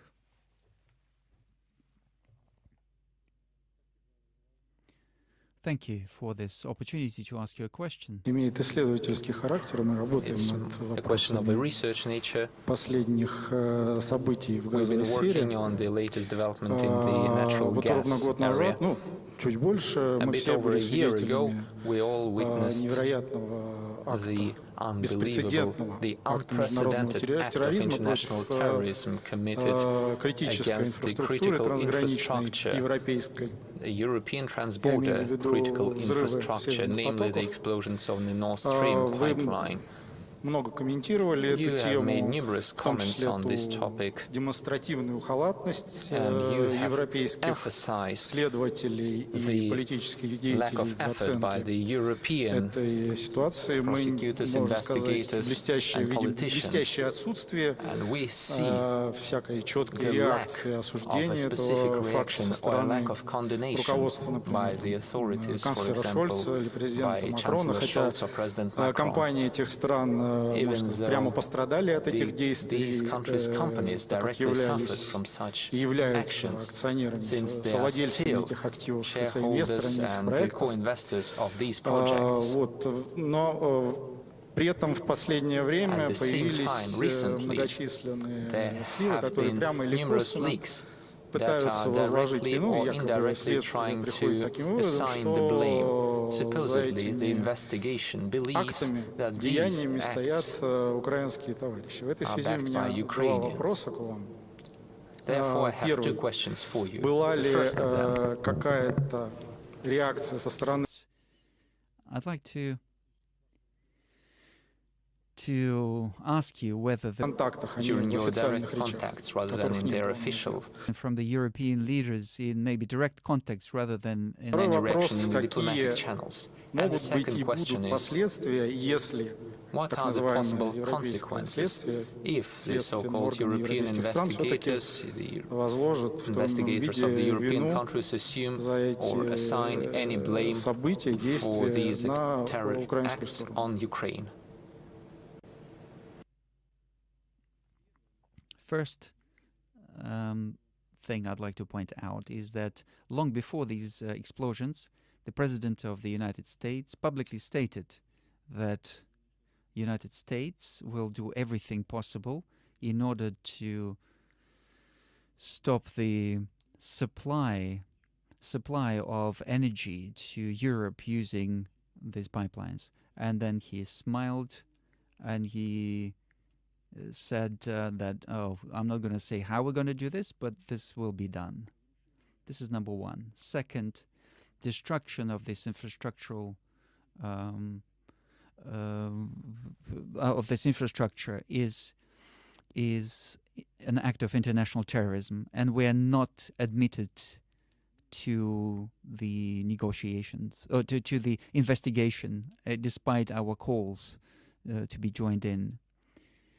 There are no results of these investigations, and most likely there won't be any results. So answering the question of who is to blame, you always have to see who is interested, who is an interested party. Of course, energy suppliers, energy forces in the United States have always wanted this, and now they've achieved this. But then there's another element to this in this whole problem. If there's ever a situation where the responsible party will be found out, then you have to bring them to responsibility. There is one line of Nord Stream 1, and you can supply 27 billion cubic meters to Europe. This is just the decision of the federal government of Germany.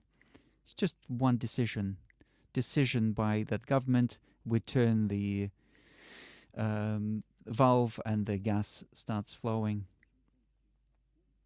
As we say, the Washington Politburo is not allowing this to happen. So at their own expense, at the expense, Germans are not deciding at their own expense. So there are some Ukrainian groups, terrorist groups, who are trying to aim at this, at the gas line in Black Sea, and they're constantly trying to attack those lines using underwater drones that are being prepared with direct participation of English-speaking advisors and experts, and we hear this in the air. When they are preparing these underwater drones, we hear the English speech in the air. This is an obvious thing. The supplies continued, including transiting through Ukraine, and we're paying for that transit. We're paying for that transit through Ukraine. We hear about this aggression, and they're saying we are doing this and that. But as we say, money doesn't smell. They're still continuing to receive money from Russia for gas transit through their territory. So that's it. So we are open here. We're transparent. We are open for cooperation. But if they don't want it, they don't want it. We're going to increase the amount of liquefied natural gas that we produce and sell. We're going to sell it to other markets. We're going to build pipelines to the markets where they want to see our product. So this raises the competitive advantage of these countries. I mentioned that before. As for investigation, we're going to see this. But we're saying that, there's a saying in Russia that you can't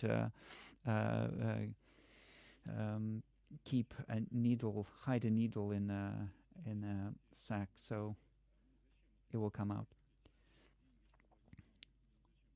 So why are we paying the money to them? Why are we paying the money for transit? We're paying the money because it's a transit country, and we're supplying only because we are fulfilling our contractual obligations to our European partners. But this is strengthening the defensibility of our adversary. Yes, but it also strengthens our financial position. We're getting the money for that gas. So, really, I'm honored, and it's a great opportunity for us to hear from you directly, Mr. Putin. And I'm going to draw your attention to Middle East a little bit, in the state of Ukraine and international justice and international system. I'm coming from Iraq, and shortly there will be a visit by Iraqi Prime Minister to Moscow. And I think you are going to meet him personally. And now there are a lot of problems between Erbil and KRG. And at the same time you have Rosneft, Gazprom. They invested huge amount of money in Iraq in general and in Kurdistan. Do you think there is a chance that you can help both sides to negotiate more peacefully, to sort out the dispute between both sides, and to be helpful more, because other parties in the area, they want to put more oil on the conflict to make it more complicated, I think.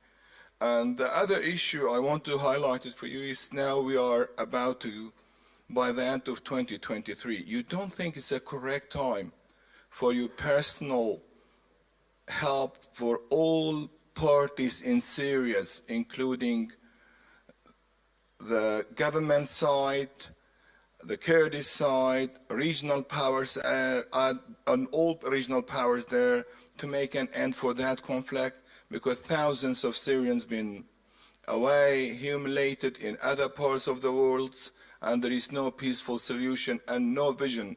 And I think no one except you, because most parties of the conflict, they respect Russia and respect President Putin, and you have very good relation with them. I think it's a correct time to not intervene, to mediate between or among all of them. Thank you so much again. Вы сейчас сказали, что у нас Now, you said that even conflict parties in certain parts of the world, like Syria, they respect us.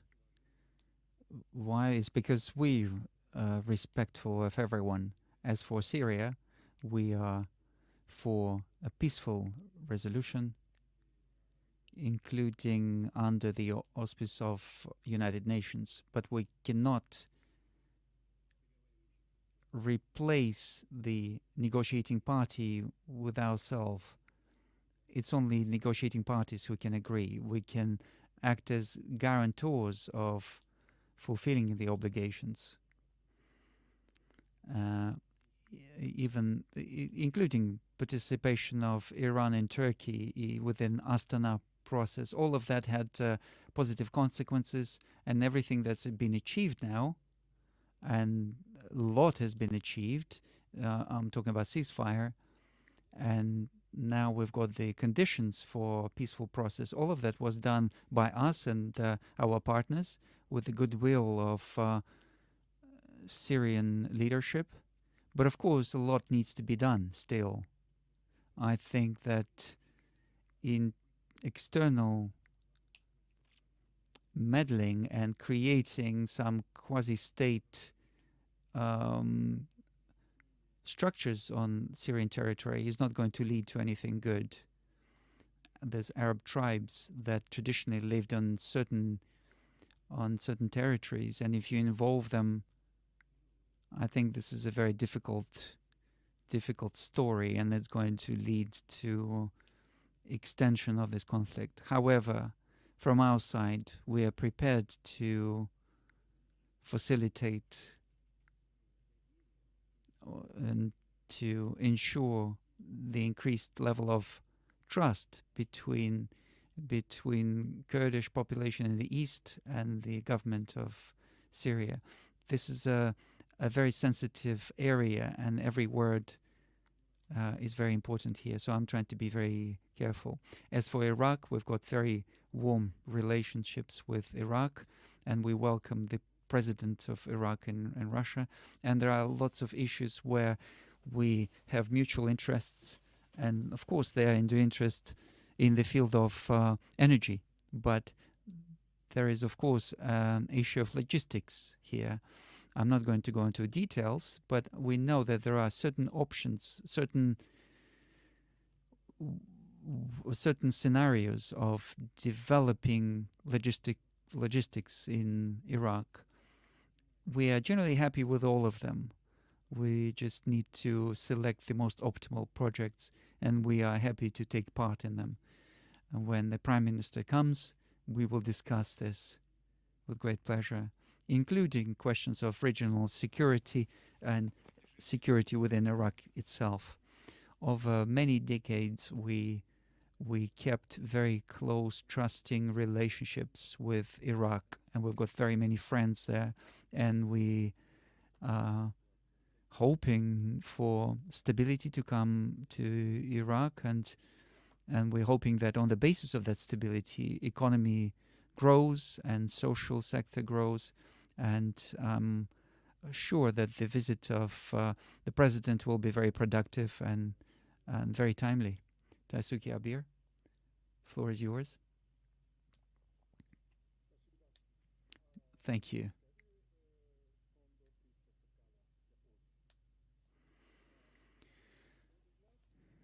Last time, I was given an opportunity to ask a question.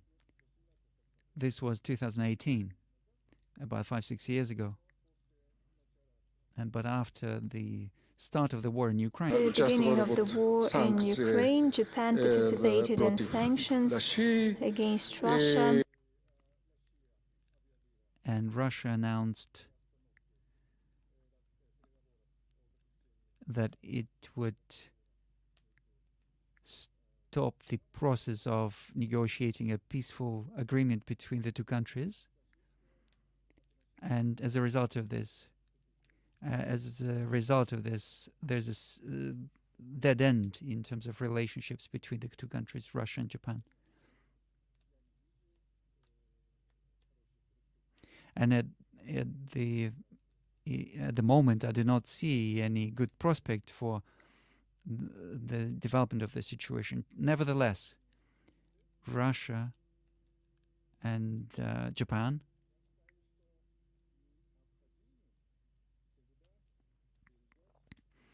I think that we always have to keep the dialogue open.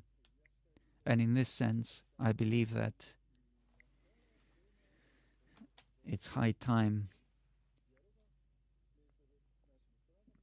to re-establish the dialogue between our countries, at least at the level of track 2, at the level of experts. And I believe that Japan acts with this initiative, puts this. If Japan, did you notice the conversation about Windows is very. The topic of Windows is very popular today. Well, I'm by trade I'm a carpenter, so I know how to open Windows. And you said that you asked a question in 2018, and after the start of the military operation in Ukraine, things have changed. The military action in Ukraine started in 2014. However, in Japan, they preferred not to notice this. And the hotter phase of this began in 2022, but the actual military action began in 2014. Bombardment and using the armored vehicles in Donbass. This is where it began. I said about this when I gave my introductory talk. As for relationship between our countries, it wasn't us who began the sanctions.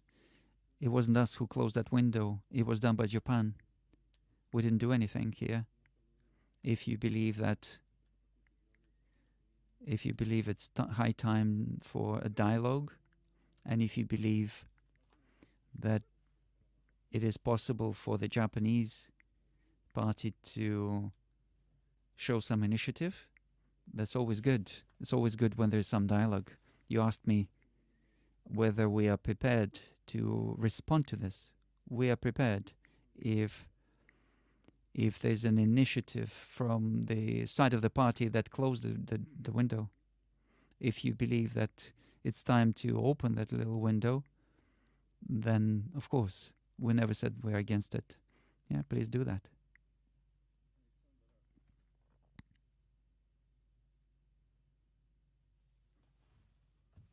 Alexander Arakovich.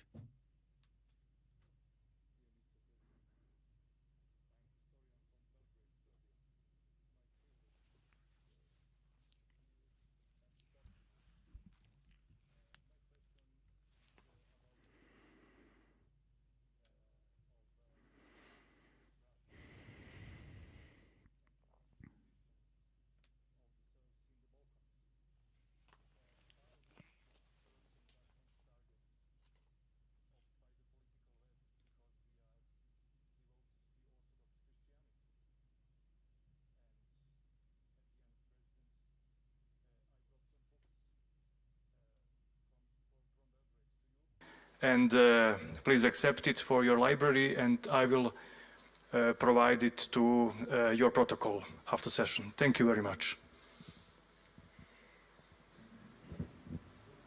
Спасибо большое. Thanks a lot. I'll definitely accept these books. Thank you. As for Russia and Serbia being a target for certain circles in the West, yes, this is a fact. You don't even have to prove it. This is just a fact of life. Why Serbia is such a target, to be honest, I don't understand.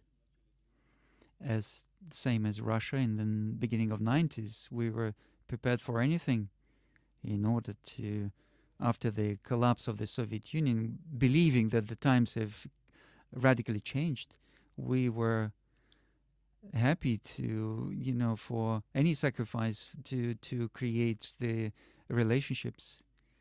And what did we get instead? We got direct support of separatism in Caucasus, direct support, financial information, even military support. I was the head of FSB at the time, and I was really surprised by what was going on. I thought, why they're doing this? I thought we are together. Why are they doing this? But they were doing it brazenly. So there's no answer. Up to this day, I believe that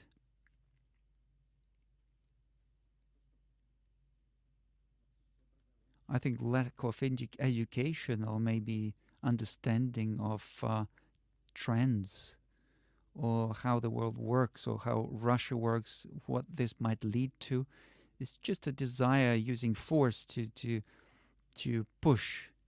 These sanctions are also just a type of force. There's no desire for looking for compromise. And these calls like you have to, you must.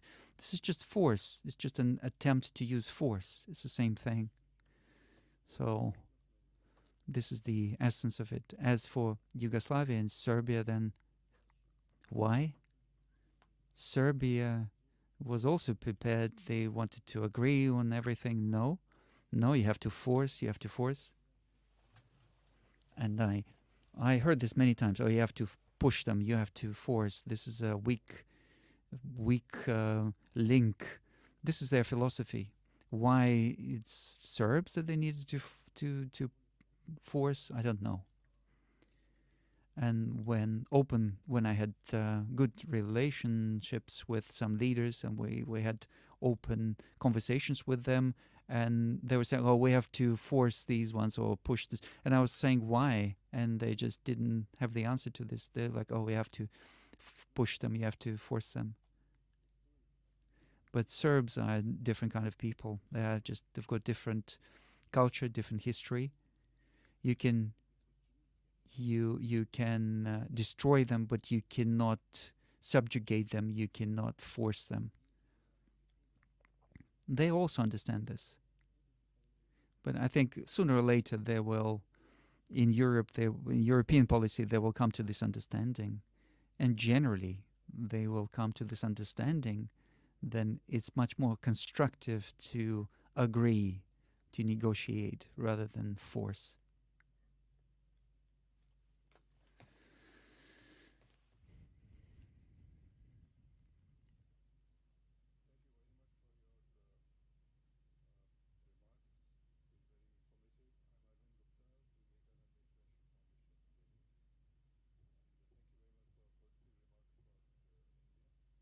My question to you is about the G20. The G20 declaration finally came out, and I think everybody appreciated that.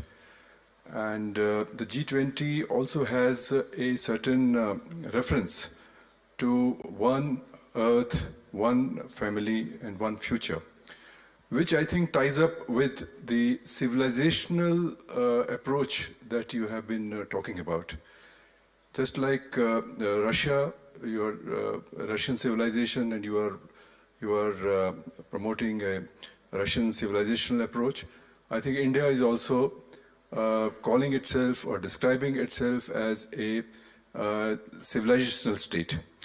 So I think there is a need for a greater dialogue between the civilizations, and instead of going through the route of clash of civilizations, which was very popular once upon a time in the Western world.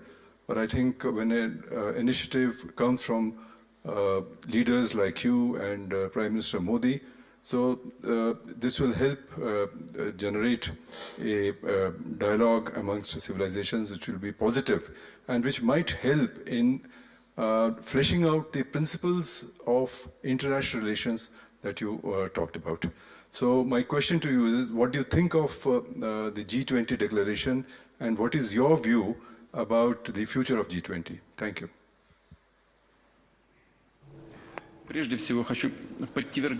First of all, I would confirm what you said in relation to Indian civilization, Russian civilization. This is what I was talking about in my introductory part.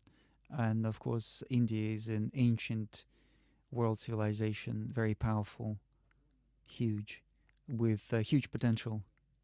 Russia is also a separate civilization. We have over 190 ethnic groups living on our territory. We have over 270 languages and dialects. Is this not a civilization? And India is a multi-ethnic country, huge country. These are not the only civilizations. We have to create a dialogue between all civilizations, and we have to find a mechanism of reflecting the balance of interests. As for the G20,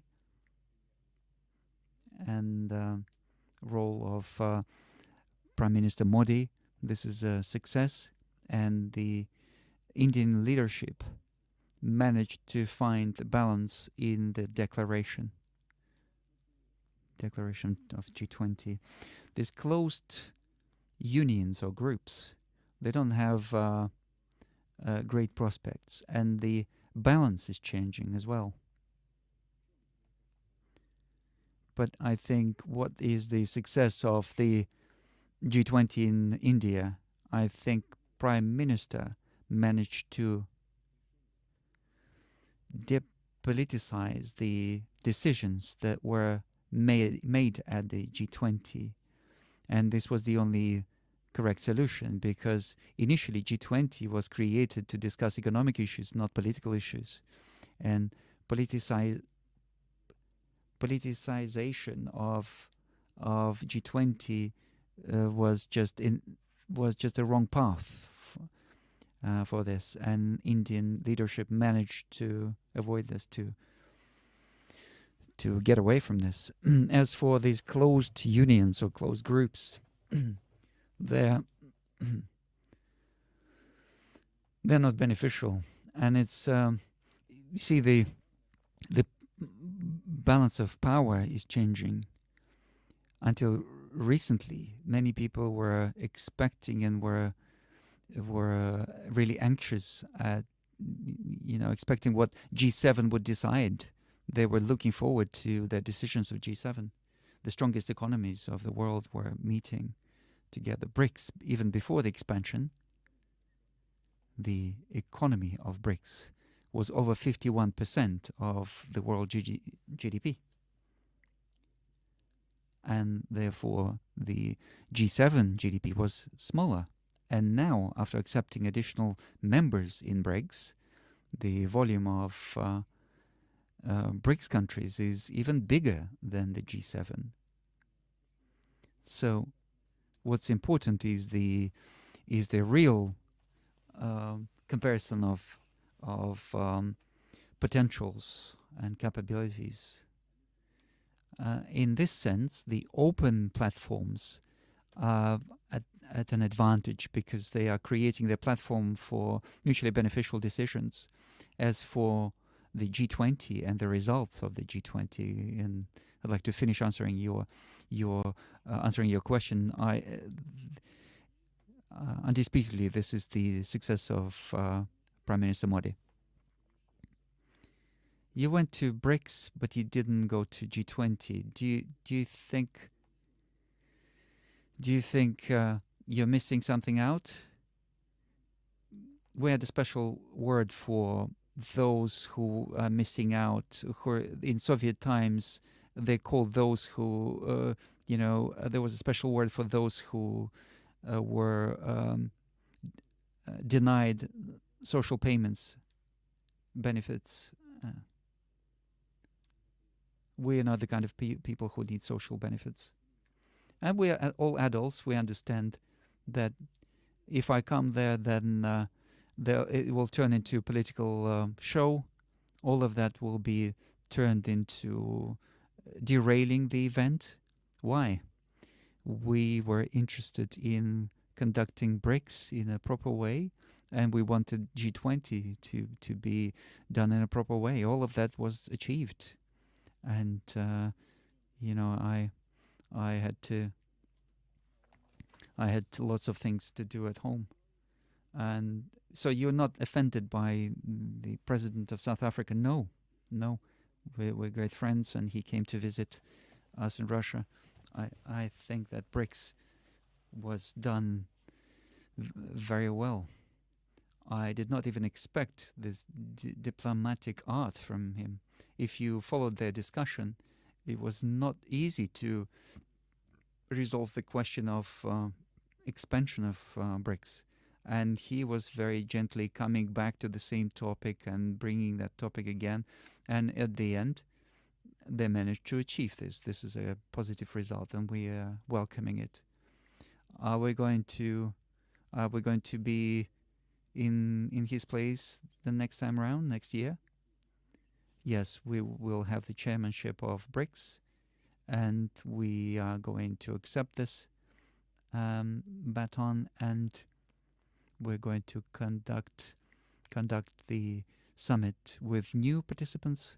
So we've planned 200 events under the framework of BRICS, and I'm sure that over the year we will conduct a lot of work to strengthen the organization that's becoming stronger and more authoritative and gaining more authority. And this would be useful for all the participants and for all international community.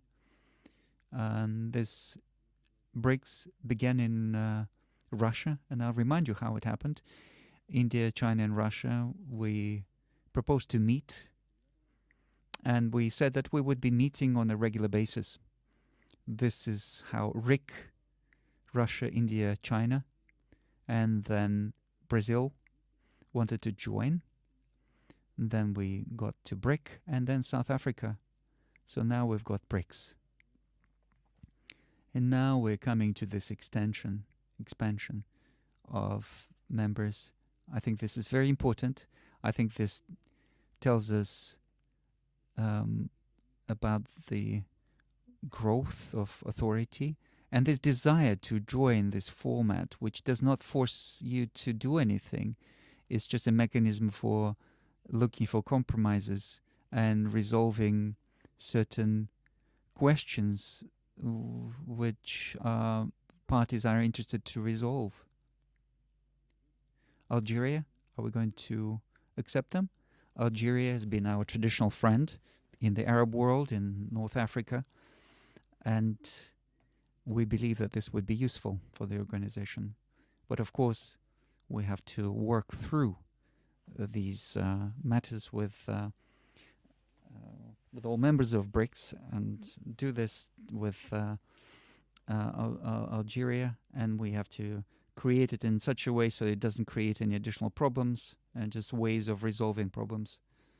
Thank you.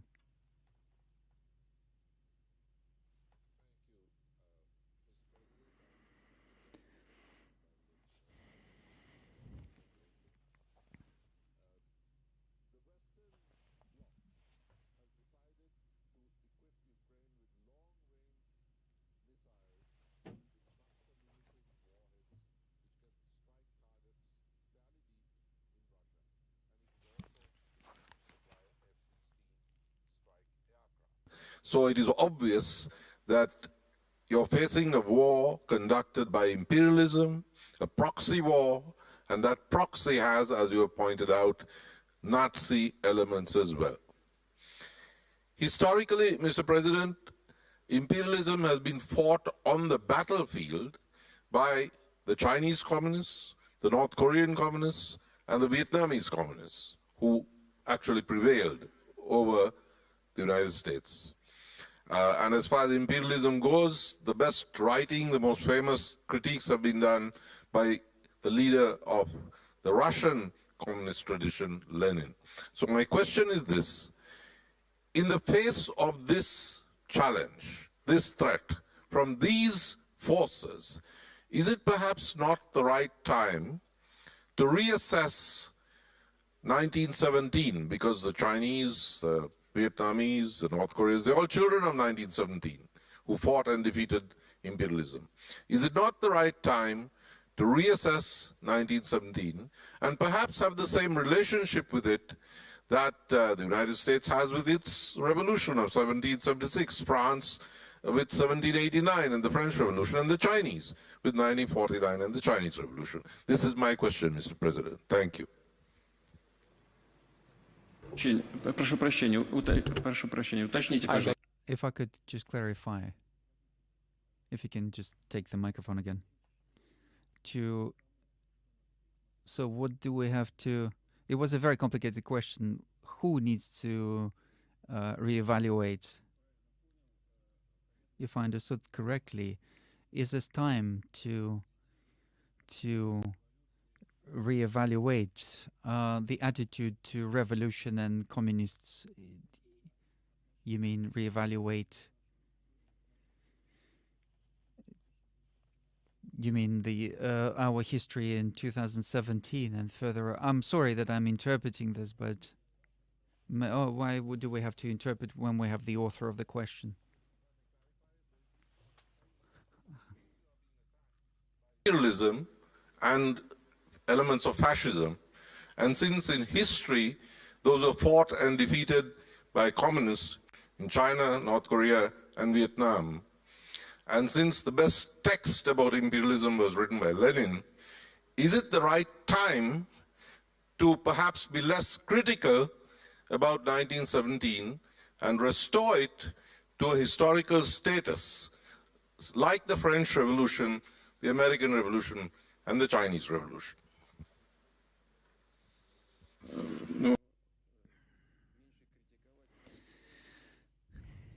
Criticizing the events of those years less, you mean, in Russia?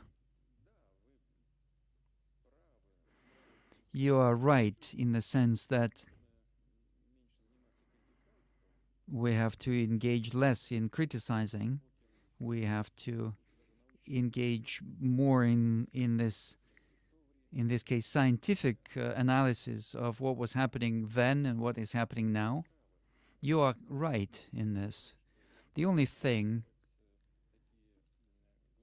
is that you have to give very deep evaluations to do with ideology. This is my own opinion. We need to give correct evaluation of ideology, of relationships between states and classes.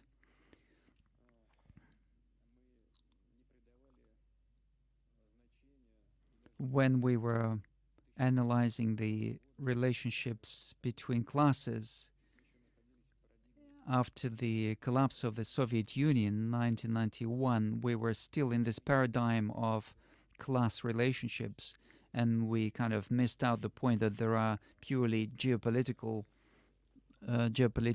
aspects. For example, the relationship between China and the West. There was a moment when they tried to put Russia or Soviet Union and China against each other, and these attempts sometimes were even successful. And now when China is growing, and when the power under President Xi is growing, now it's the return. even back then, when they tried to use China, they forgot about all the ideological changes, and now they're trying to bring that back. But in essence, at the basis of American policy against China, what's scaring them is the growing power of China, and it's got nothing to do with violating the rights of ethnic groups or minorities. Is anyone really worried about this? No, this is just a tool of fighting against China. Same goes for Russia, against Russia. If we talk globally, yes, generally, yes, we have to give these deeper evaluations. And in any case, I would agree with you that discarding everything that was happening under the rule of communist parties at the time, just painting it with the same paint, same brush, is not useful, and it's harmful even, I'd say.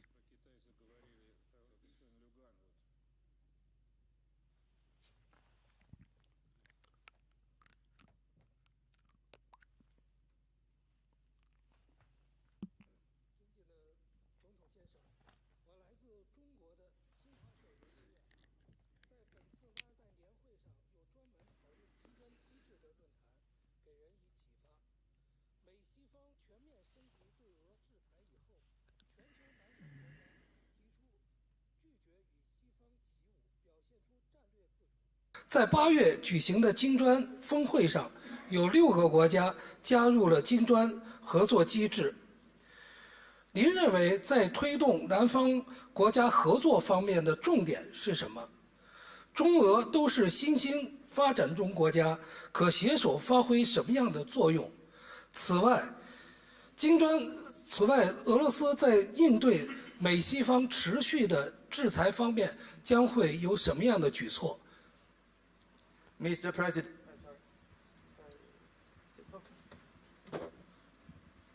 Mr. President, I'm with Xinhua Institute from China.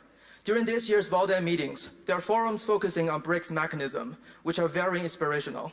We also observed that after the United States and some Western countries escalated sanctions against Russia, Global South did not follow suit and showed strategic independence. In the BRICS summit this August, 6 countries became new members of BRICS, which means Global South stands at a new historic point of cooperation. As China and Russia are important emerging economies, what both of our countries can do to enhance cooperation of Global South? What are the key areas that need to be strengthened in this regard? And facing escalating sanctions imposed by the United States and some Western countries, what more needs to be done by Russia to tackle this challenge? Thank you very much.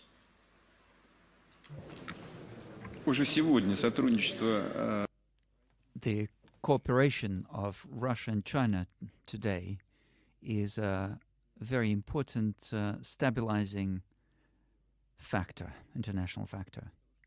This is number one. Secondly, in order for this influence to grow, first of all, we need to look at keeping the pace of our economic growth. I mentioned already this year in Russia,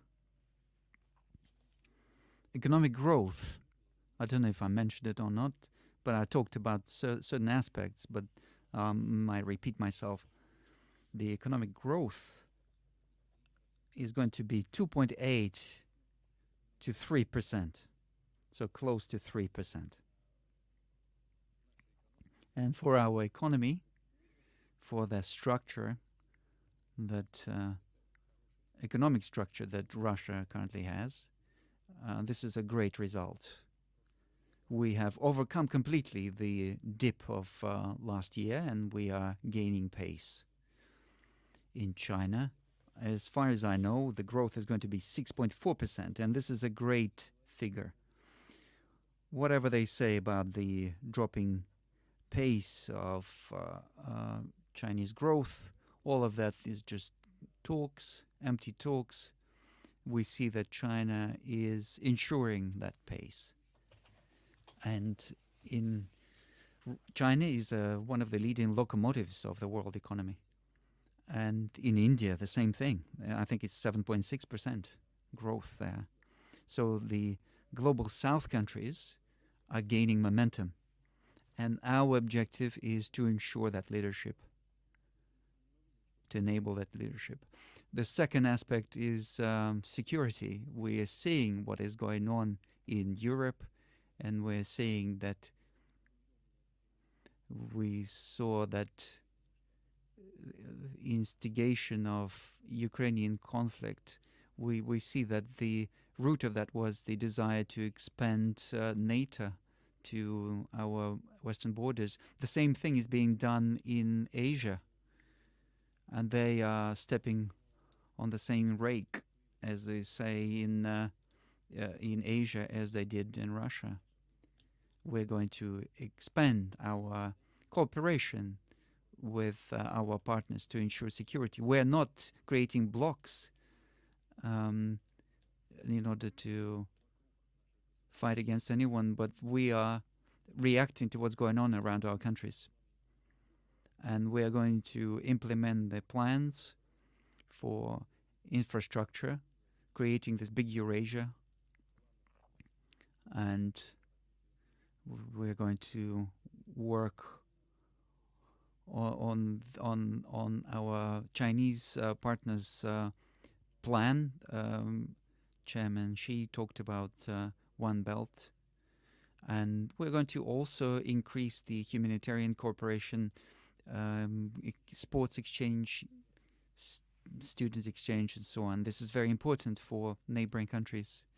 We are implementing very large infrastructural projects, and I hope that we will discuss all of that in the course of our meeting with Chairman Xi as part of the meetings that are being conducted in Beijing in October this year.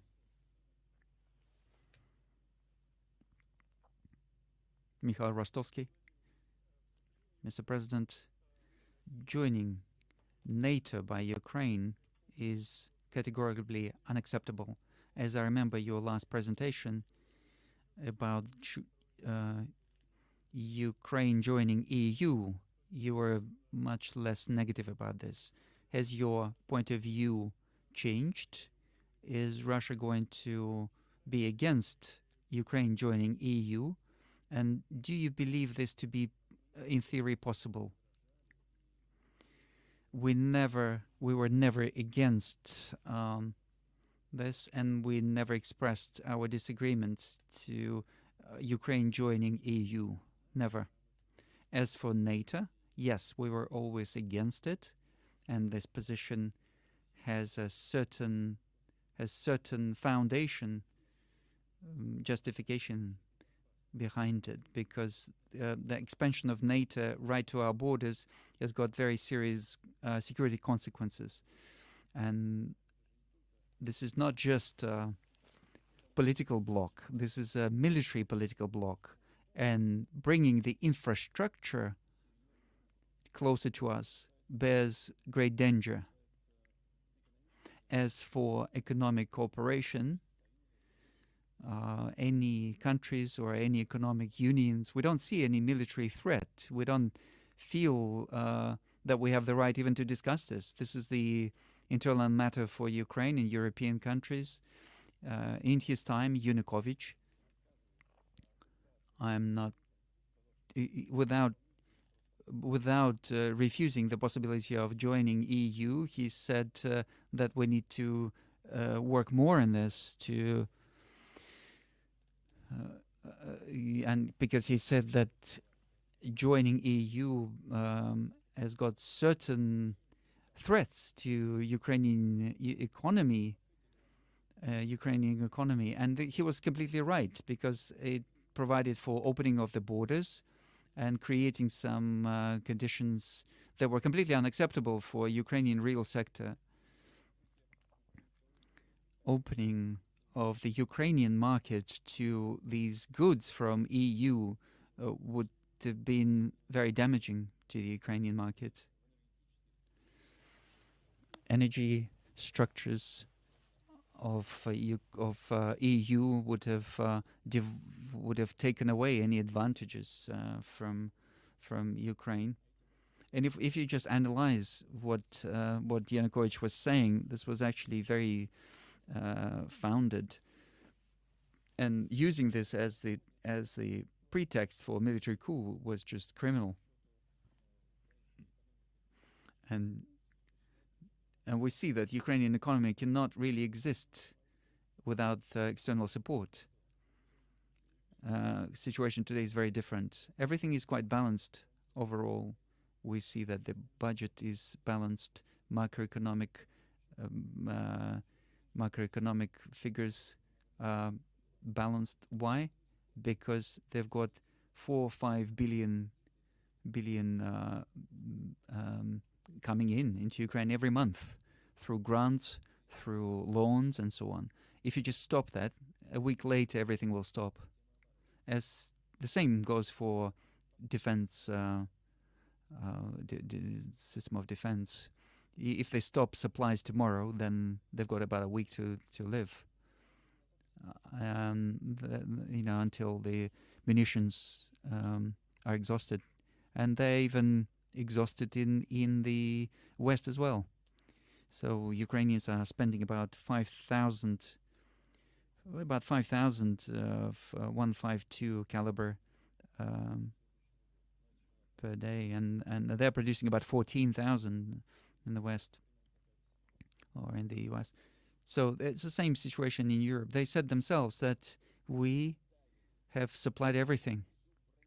We've supplied all the armored vehicles, all the munitions. They're saying it themselves. It's not me who's saying this. They have done everything for this. Now the matter is in Ukrainian hands. Now let them start the counteroffensive, and then they add quietly, at any cost. Trust me, I know what I'm talking about. They're trying to do this at any cost. So this is the question of demilitarization of Ukraine. So Ukraine is trying to produce something, but they're not managing very much. Even these drones, UAVs, and also the autonomous vessels in the sea, all of that is done with Western advisors. If EU is ready to accept such economy into their rank, that's fine. But in order to support the population, which now reduced from 41 million in Soviet times to maybe 19 million that is now there, you need to still feed them. This is not an easy task. European countries, are they prepared to accept such economy? We've never been against this. We've never been against before or now. But I already said what's going on within European economy itself.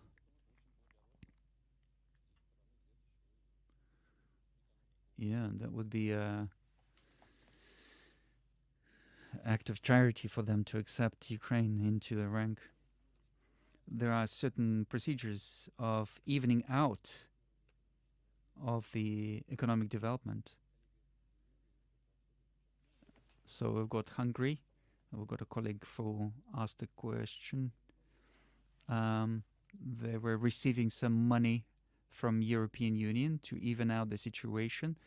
They're not going to receive it because all of the money will go to Ukraine. Because if their wealth has reduced by 1.5%, and if they accept Ukraine, they will go to zero, even less.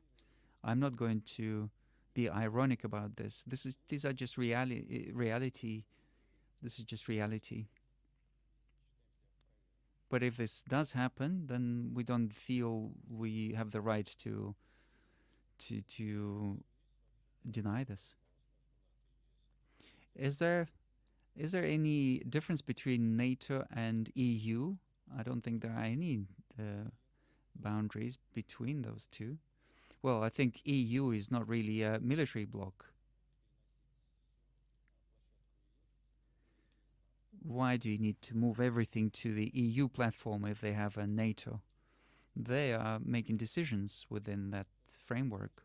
NATO, first of all, is a tool of foreign policy of the US.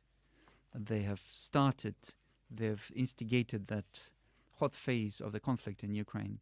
They have forced the satellites to apply sanctions. They agreed to all these measures, and then US have used the situation in the field of economics. They've imposed their energy, expensive energy.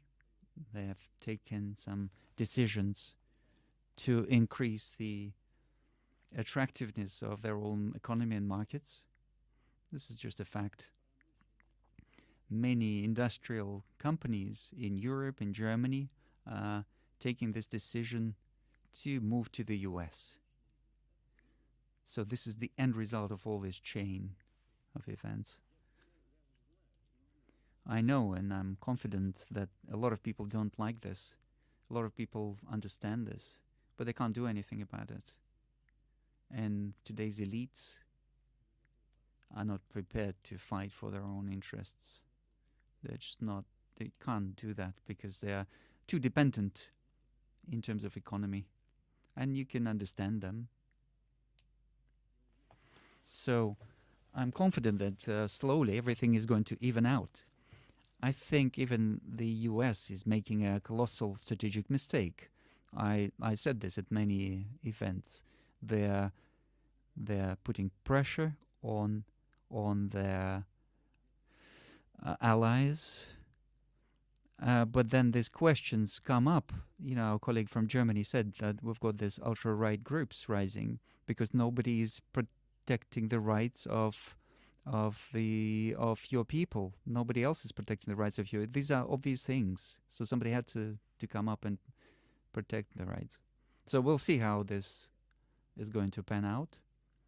Even though Ukrainians, if Ukrainians want to enter EU and EU wants to accept them, fine. Yesterday I read in one of the papers, I read that there was a problem where Schroeder came to the meeting and all German politicians try to distance themselves from him because otherwise he's seen as your friend. I've got friends there, and their number is growing, as strange as it may sound. You know, at the expense of those who Stefan mentioned. No, at the expense of those who are pursuing the interests of their own people and don't want to pursue the interests of other nations. As for Schroeder, I think Germany has to be proud of him because he's the son of his people, of his country, and he's always protecting the interests of his people. I can assure you that whatever question is being discussed, he always puts the interests of German economy and German state first. What's happening today? We were building Nord Stream 1 and Nord Stream 2. We began together. So now they exploded. They blown out these pipelines. And where is the economy of Germany now? Where is it? So those who want to sit further away from him, they need to think about what he has done for the interests of his country and what they are doing and what is the result. Rahim Ashakbayev. Good evening. Apologize. And what's surprising to me, I'm surprised that these politicians like him are still there in Europe. They still manage to remain there. This is what I honestly am surprised by, because because I think the class of people who were prepared to protect the interests of their country has just disappeared. There were many discussions that imperfection of the international monetary system, global finance and economy, and a lot of hope was pinned on BRICS Plus. Could you please share your vision of what is possible, of the possible makeup of the international financial system? What discussions do you have in BRICS, and what are discussions on the common currency? As for the international financial system, certainly it is not perfect. It is, of course, ideal and balanced and represents the interests of majority of participants. I talked about this, and I'll say that again. At the Russia-Africa summit, the colleagues said that our African friends mentioned that the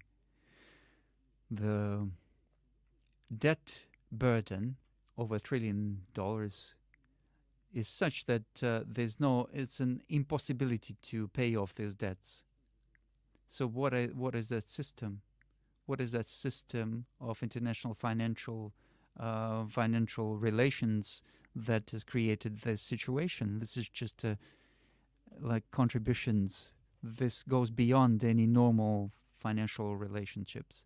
The modern financial system has created this situation, has led to this situation. And that's why I said as a joke that debts are paid by cowards. But I warned that this was a joke.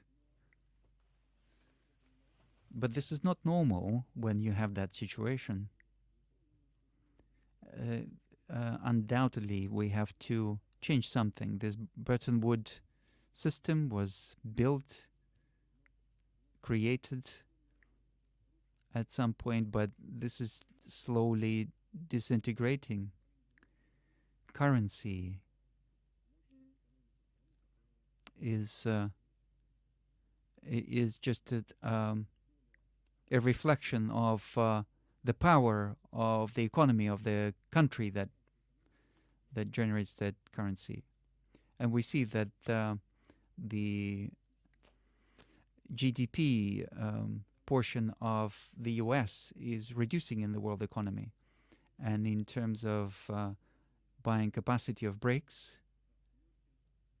relative to G7 is increasing, especially after accepting the new members. That's a significant difference now. Yes, US economy and EU or Eurozone is based on modern technology, and we see that income per capita is much greater. But what is the tendency? They are having a recession, and BRICS are demonstrating a growth. And even after the strikes against Russian economy, they were aimed at destroying the country, and they were aiming at destroying the economy. Not only did we overcome this situation, but we even are demonstrating a surplus. So we've got unemployment, 3%. Debts are reducing. We are significantly reducing the external debt. All of our companies are servicing their debt obligations. Yes, we have some problems. We see them. Weakening of the currency and so on. We are seeing all of that. And the central bank and the government is reacting to all of that. And I'm sure that these steps are correct, and then we will have good results. But as for BRICS, instead of creating a single currency, we have to create a system of settlements, and we have to create a financial logistics. Financial logistics in order to ensure transactions between our countries. and we have to move on to settlements and national currencies, understanding what's going on with our currencies. We have to take into account macroeconomic aspects. We have to take into account currency exchange, inflation process. This is not a simple situation, but it's resolvable, and we need to work on this. We were discussing this with our experts, and we were discussing the possibility of creating, in theory, a single currency. And that's possible in theory. But in order to come to that at some point, we have to achieve a certain parity in terms of economy development. But this is a prospect that is far removed. As my colleagues told me, Eurozone went to Euro without thinking about how it's going to work in relation to countries with different economic development level, and now they have problems. And why do this? So we're not even discussing this. However, perfecting the system, perfecting the world financial system and relationships within BRICS, this is something that we're going to work on. Mr. President, we've been working for 3 hours. Are we boring you? No. Oh, I can't say that. But I think maybe it's time to round up the discussion.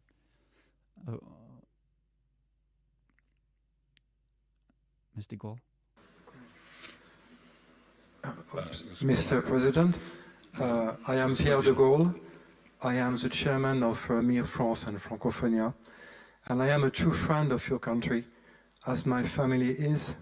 I'm fighting for the Franco-Russian friendship, and you've got more and more people in France and in Europe who have the same belief and the same willingness. As you know, the friendship and the partnership between France and Russia was one of the pillars of my grandfather's policy.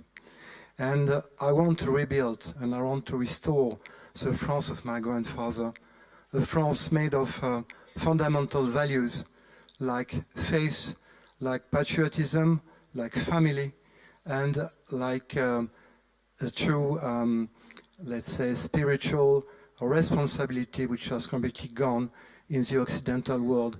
I believe that those fundamental values are essential to build peace and comprehension amongst people.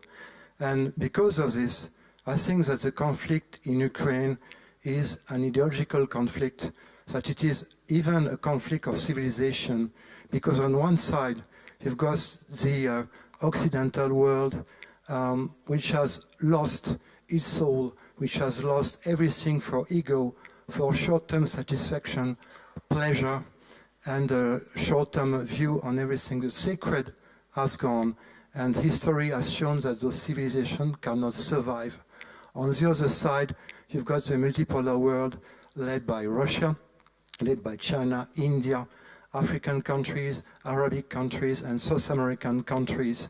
Those people, those nations are willing to fight for their own traditional values and their fundamental values. So to me, Mr. President, this conflict is ideological, and that's why I think that it will last and expand. What is your view on this?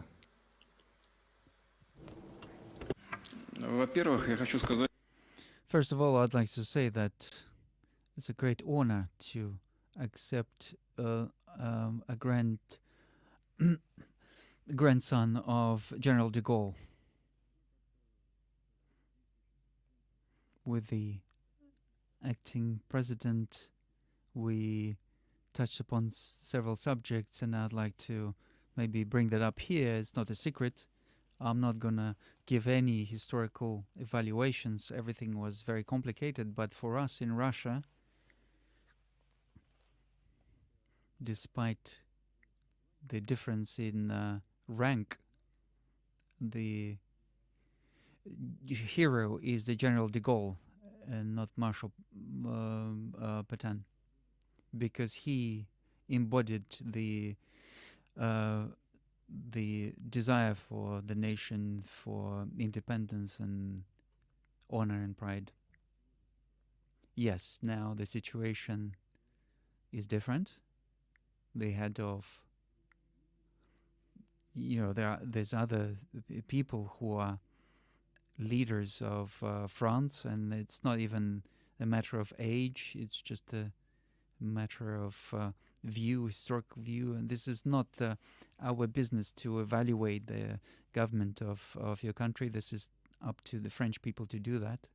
But I know that people who subscribe to your points of view and true friends of Russia, I know that there are many of you in France, and I know that the number of such friends grows.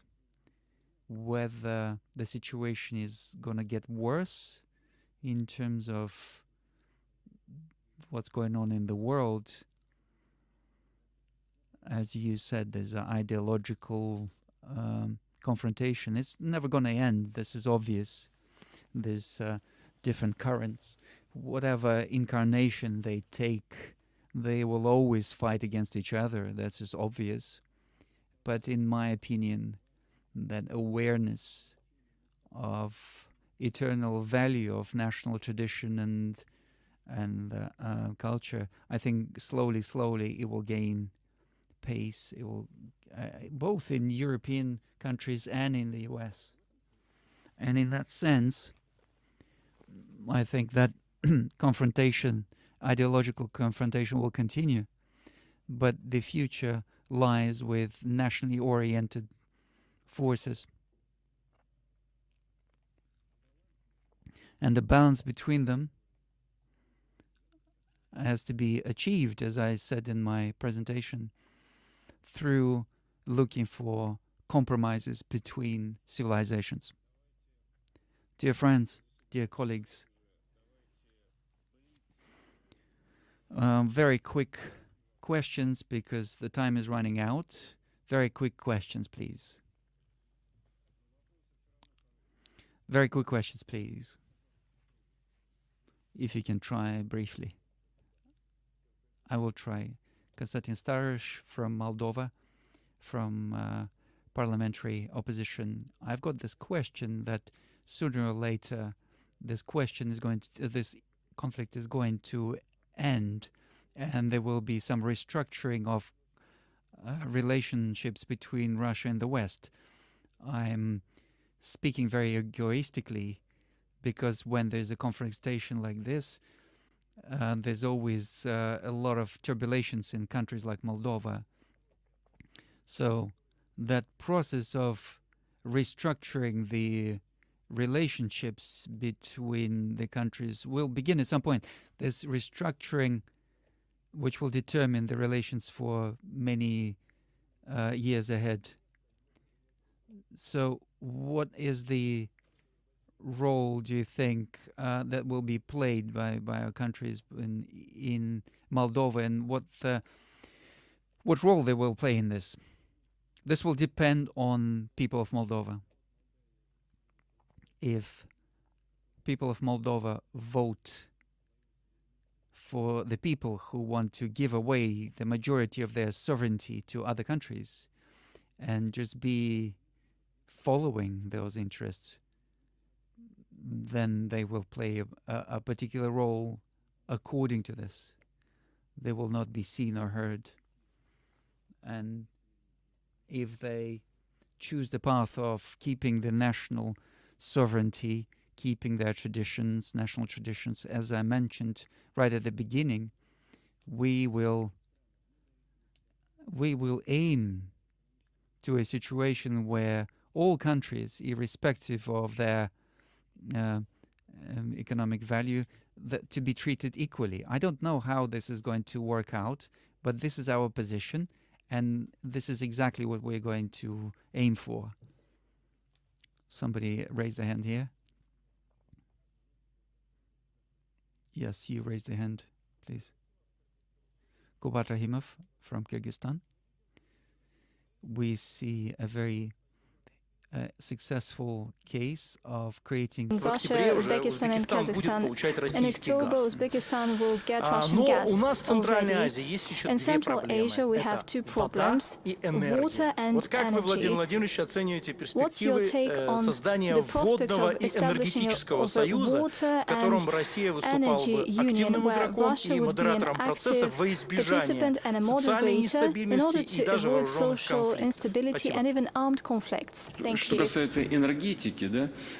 it comes to energy and energy supplies, we have never supplied gas from Russia to Central Asia.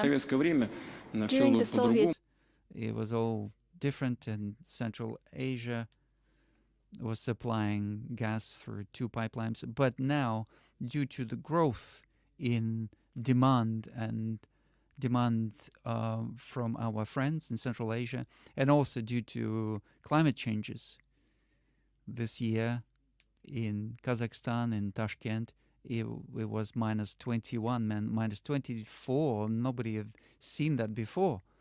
And this is just incredible. But this did happen, and this may happen again. And we were asked to think about starting supplies of Russian gas to these countries. Without this supply, it would be difficult. So we worked on this together, and our friends from Kazakhstan got busy and created a plan of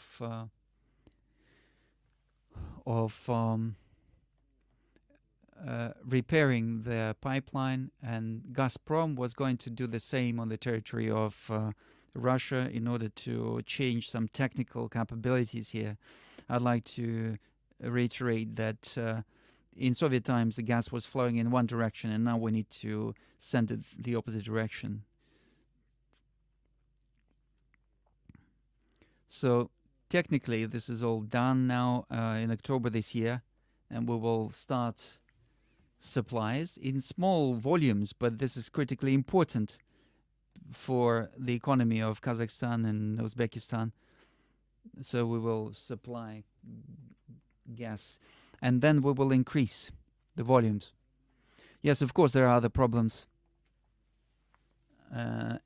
Energy in general, hydro, water, all of these are resolvable issues. They are not simple from the economic point of view, but they are resolvable. But in resolving all these questions, we should not forget about the ecology and ecological situation. And of course, this is something that we keep an eye on, and we work on this. We are aware of this. And with the acting Prime Minister, we've been discussing this, and we hope that this will be discussed at the CIS summit in the nearest future. So all of that is being discussed, and we understand that this is important for our countries. And as for gas supply to Moldova, I looked and I saw that one of the officials, Moldovan officials, said that Moldova is not buying Russian gas anymore. And I was a little bit surprised, because the conditions on which we supply gas to the country are conditions by Moldova. These colleagues are, this was the proposal from Moldova, and we agreed to these conditions, despite all the contradictions in politics. We chose the proposal of Moldova, despite that statement of the officials from Moldova that they stopped receiving the Russian gas. And I spoke to my colleagues. I said, what is going on? Do they not need the gas? They said, no, nothing has changed. We've been supplying gas as before. Nothing has changed. So this is just empty talks. I don't know why they need to do this. I think this is only damaging the economy of Moldova.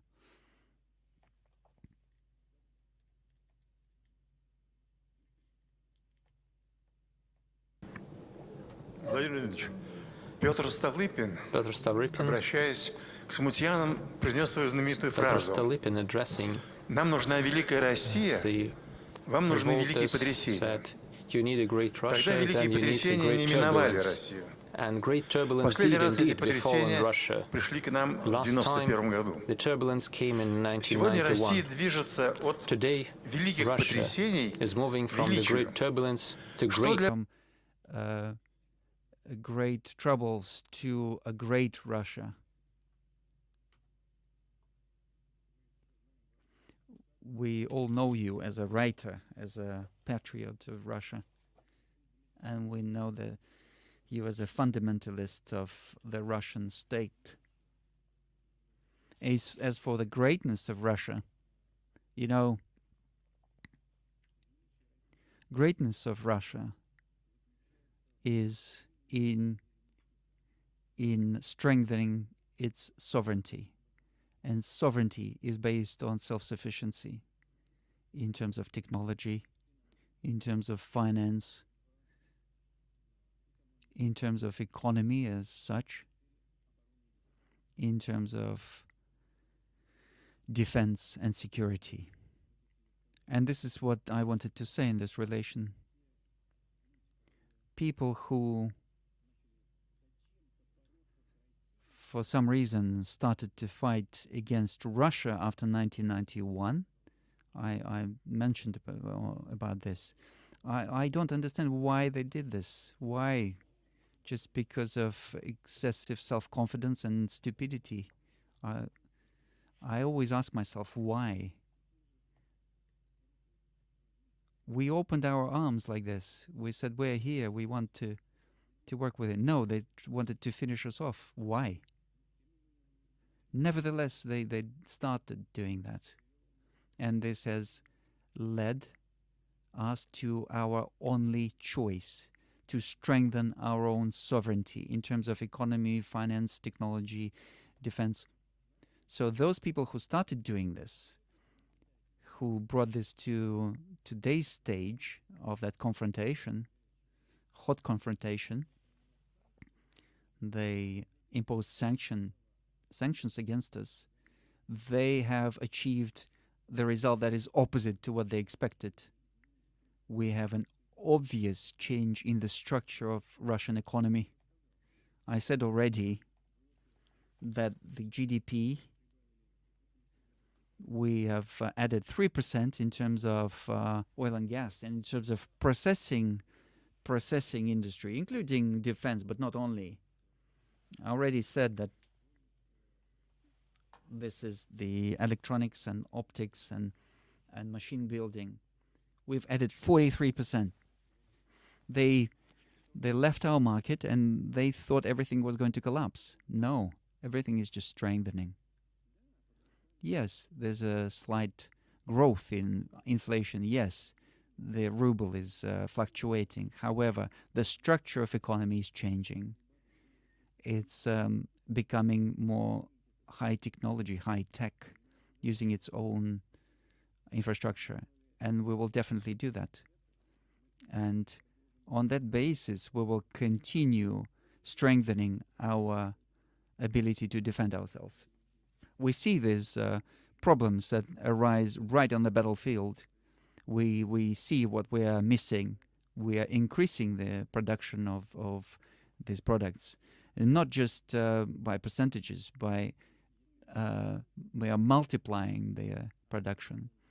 And if we continue this trend, and we will continue to keep this trend, and we are relying on support of our people, which is expressed, among other things, by the fact that a lot of volunteers are joining the military force. We've got 335,000 people who voluntarily came and joined and signed contracts with the Ministry of Defense. And we've got another 5,000, volunteers. So these people are signing contracts, short-term contracts. So overall, we've got about 350,000. This is the expression of trust of people to the policy of the Russian state, because people can see that we are not just dealing with some short-term issues.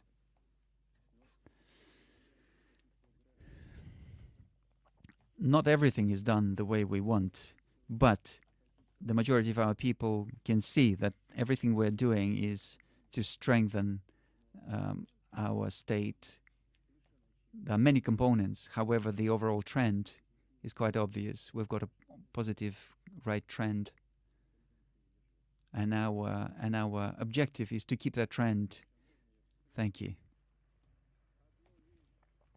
I just wanted to interject here, since you mentioned the volunteers. Over the last year, among other things, we had a very romantic attempt of military. Oh, I thought you were going to finish on the positive note. Well, this is a positive question. Do we know now how to deal with private military companies? This was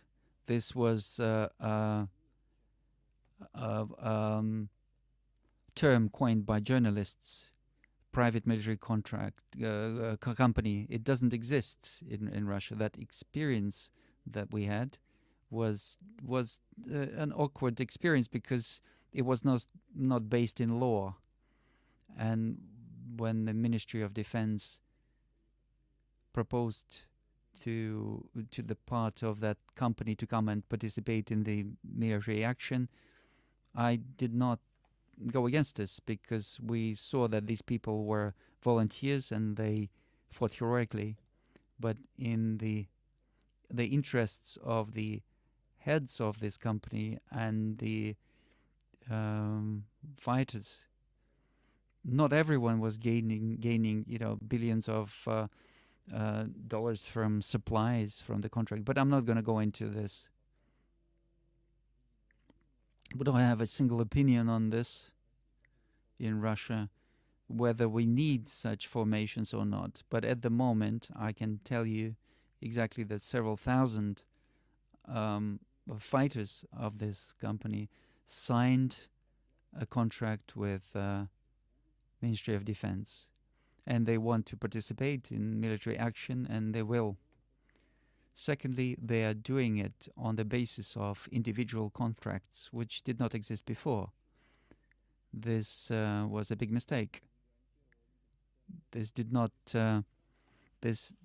guarantee any social protection. So if there's no contract, then there's no protection by the state. We can't really hide this. They were given cash. So what does it mean, cash?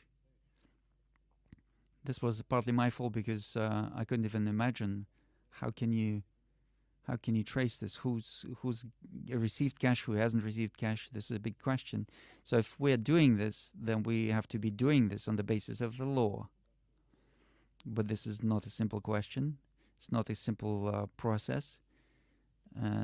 It's complex, and we just think about this and we discuss this. But from the point of view, we have these companies in many countries, and they are successful, and they are working abroad, first of all, and we know about this. Whether we need them or not, we will think about it. At the moment, we see what's going on at the contact line. We see Russian military is feeling very confident. In many directions, they are moving. We see that on 12 sectors they have made progress. Maybe we're not fundamentally looking at this, but we're saying that in 12 sectors they've moved 200, 300, and some areas even 1,600 meters in the depth. So they're improving their position on the battlefield. So these are tactical things, but they have a certain significance. So we need. Do we need private military companies? We need people who will be defending the interests of our country, and these people exist among the ranks of those who are in these companies. There's, of course, a question of what happened to the management of the company, and we know about the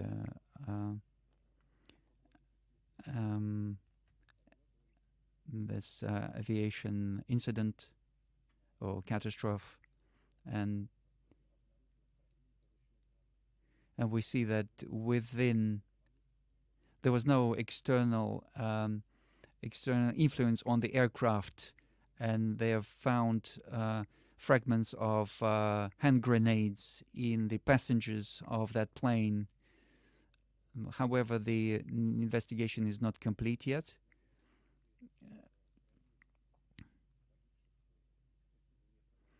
So the forensics have not tried to detect alcohol or drugs in the blood of the passengers. We know that there are certain events where they've discovered 5 kg of cocaine and lots of cash in St. Petersburg. But I'd like to tell you straight away that I asked of the chief investigator, I've asked this question, he said that I can state that publicly. So these are things. Okay.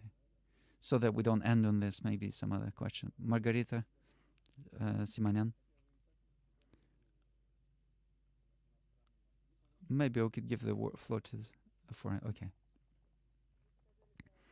You talked about Karabakh as ethnic Armenian.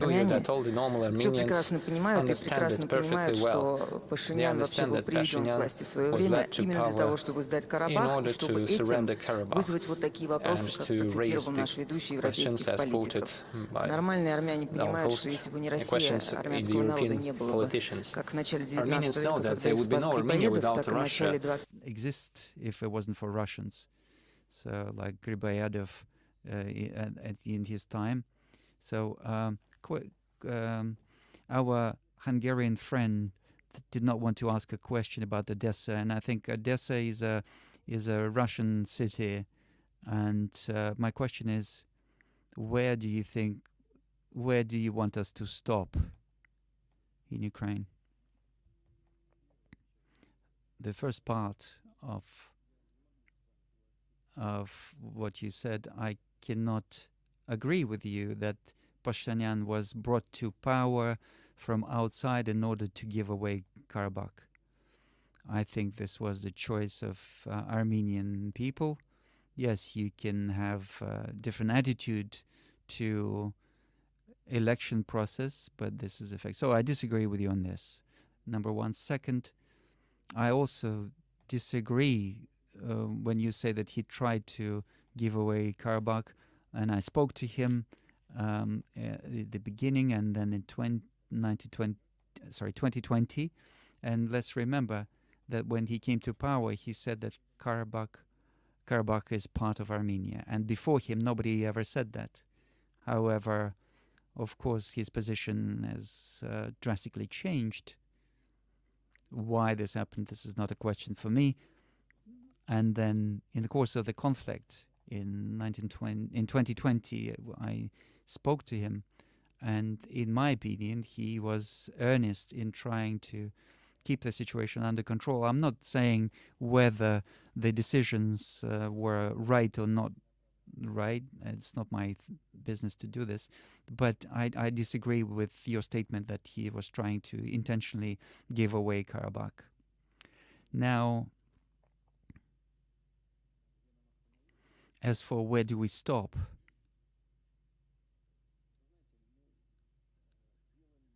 You know, it's not about territory. It's about guarantees of security for Russian people.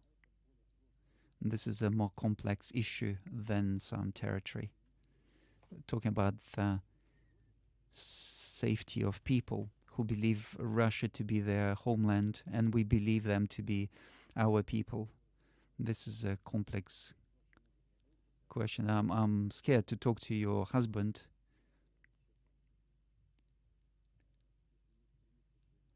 he is not an extremist, but he's got this very strong opinions. But we will discuss with you further on this, please.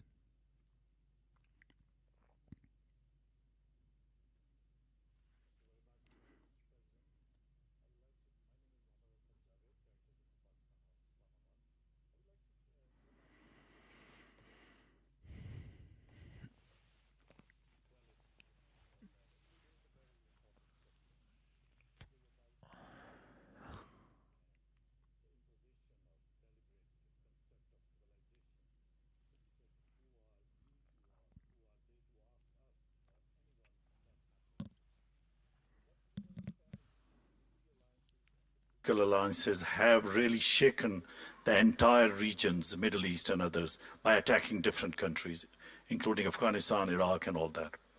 Now, there is a big issue that we consider that if there is a multipolarity or multipolar world, it has to come from the economic orientation. Like you mentioned about the energy, that you will look into the competing markets. If Europe failed to provide less prices to the population, and that again is a crime against their own customers. So I would like to ask you, is it possible by any chance that during all the crises there is an opportunity for Russia, especially, to create this, to follow this new economic world order? Because I consider as a political science student that this is about new economic world order. Whoever controls the natural resources, whoever controls all these paths and sea routes, they are the one who would control.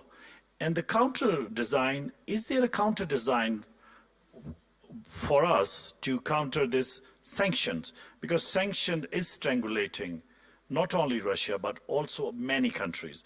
Russia is surviving because it has a lot of natural resources. But like other countries in Africa, in Asia, we are facing a lot of challenges. I like to see that if you can put your own, like the points which you put, equality, how would you define that? Is there a probability that down the road we will have a new economic world order led by Russia?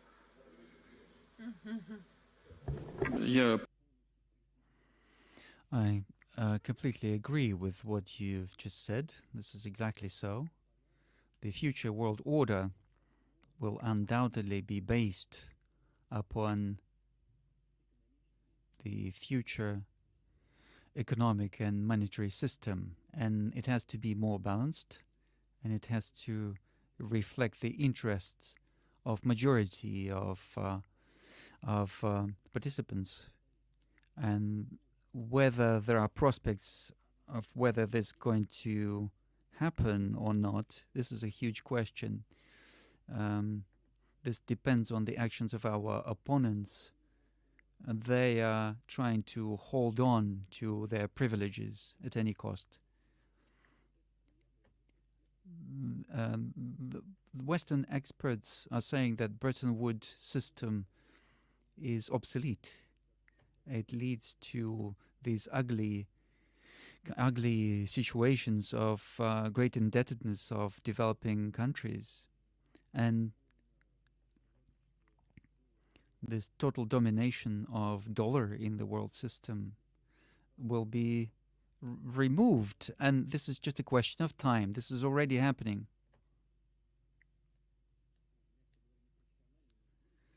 And through these, shall we say, unprofessional actions, through their stubbornness, through their disdain for all other participants in the world economy, political and financial power of the United States are shooting themselves in the foot.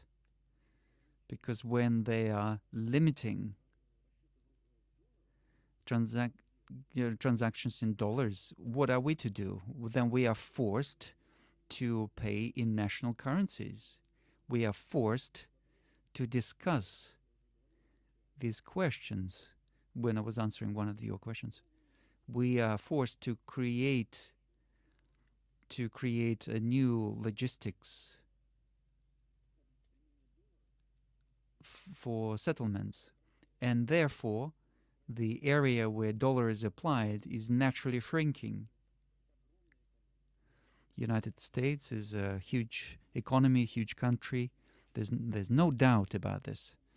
We're not trying to exaggerate anything, but they themselves are reducing or shrinking the area of their influence. This is happening anyway through objective reasons, through developing economies, developing markets. It's happening anyway. And the United States, out of their political situation, current political situation, are speeding up that process.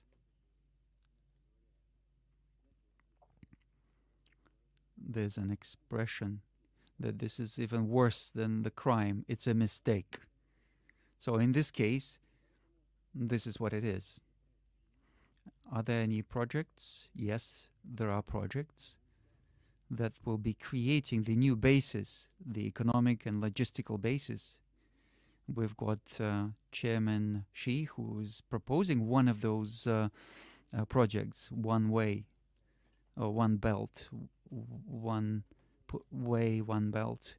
We're all together. And creation of the Eurasian space. And if we also bring in BRICS and other countries, this is what we call joint work, and Pakistan is also participating in this. We are working together in finding a solution. Of course, it's a complex task, and it will take time, but that awareness that this is of benefit to everyone, this will speed up the process. And in this sense, the strengthening of multipolar world is inevitable. Thank you very much. Thank you very much. Vladimir Vladimirovich, we're waiting for you in 1 year's time at Valdai, at the 21st Valdai. And I'm also waiting for all of you at the events of this nature. I would like to thank you very much.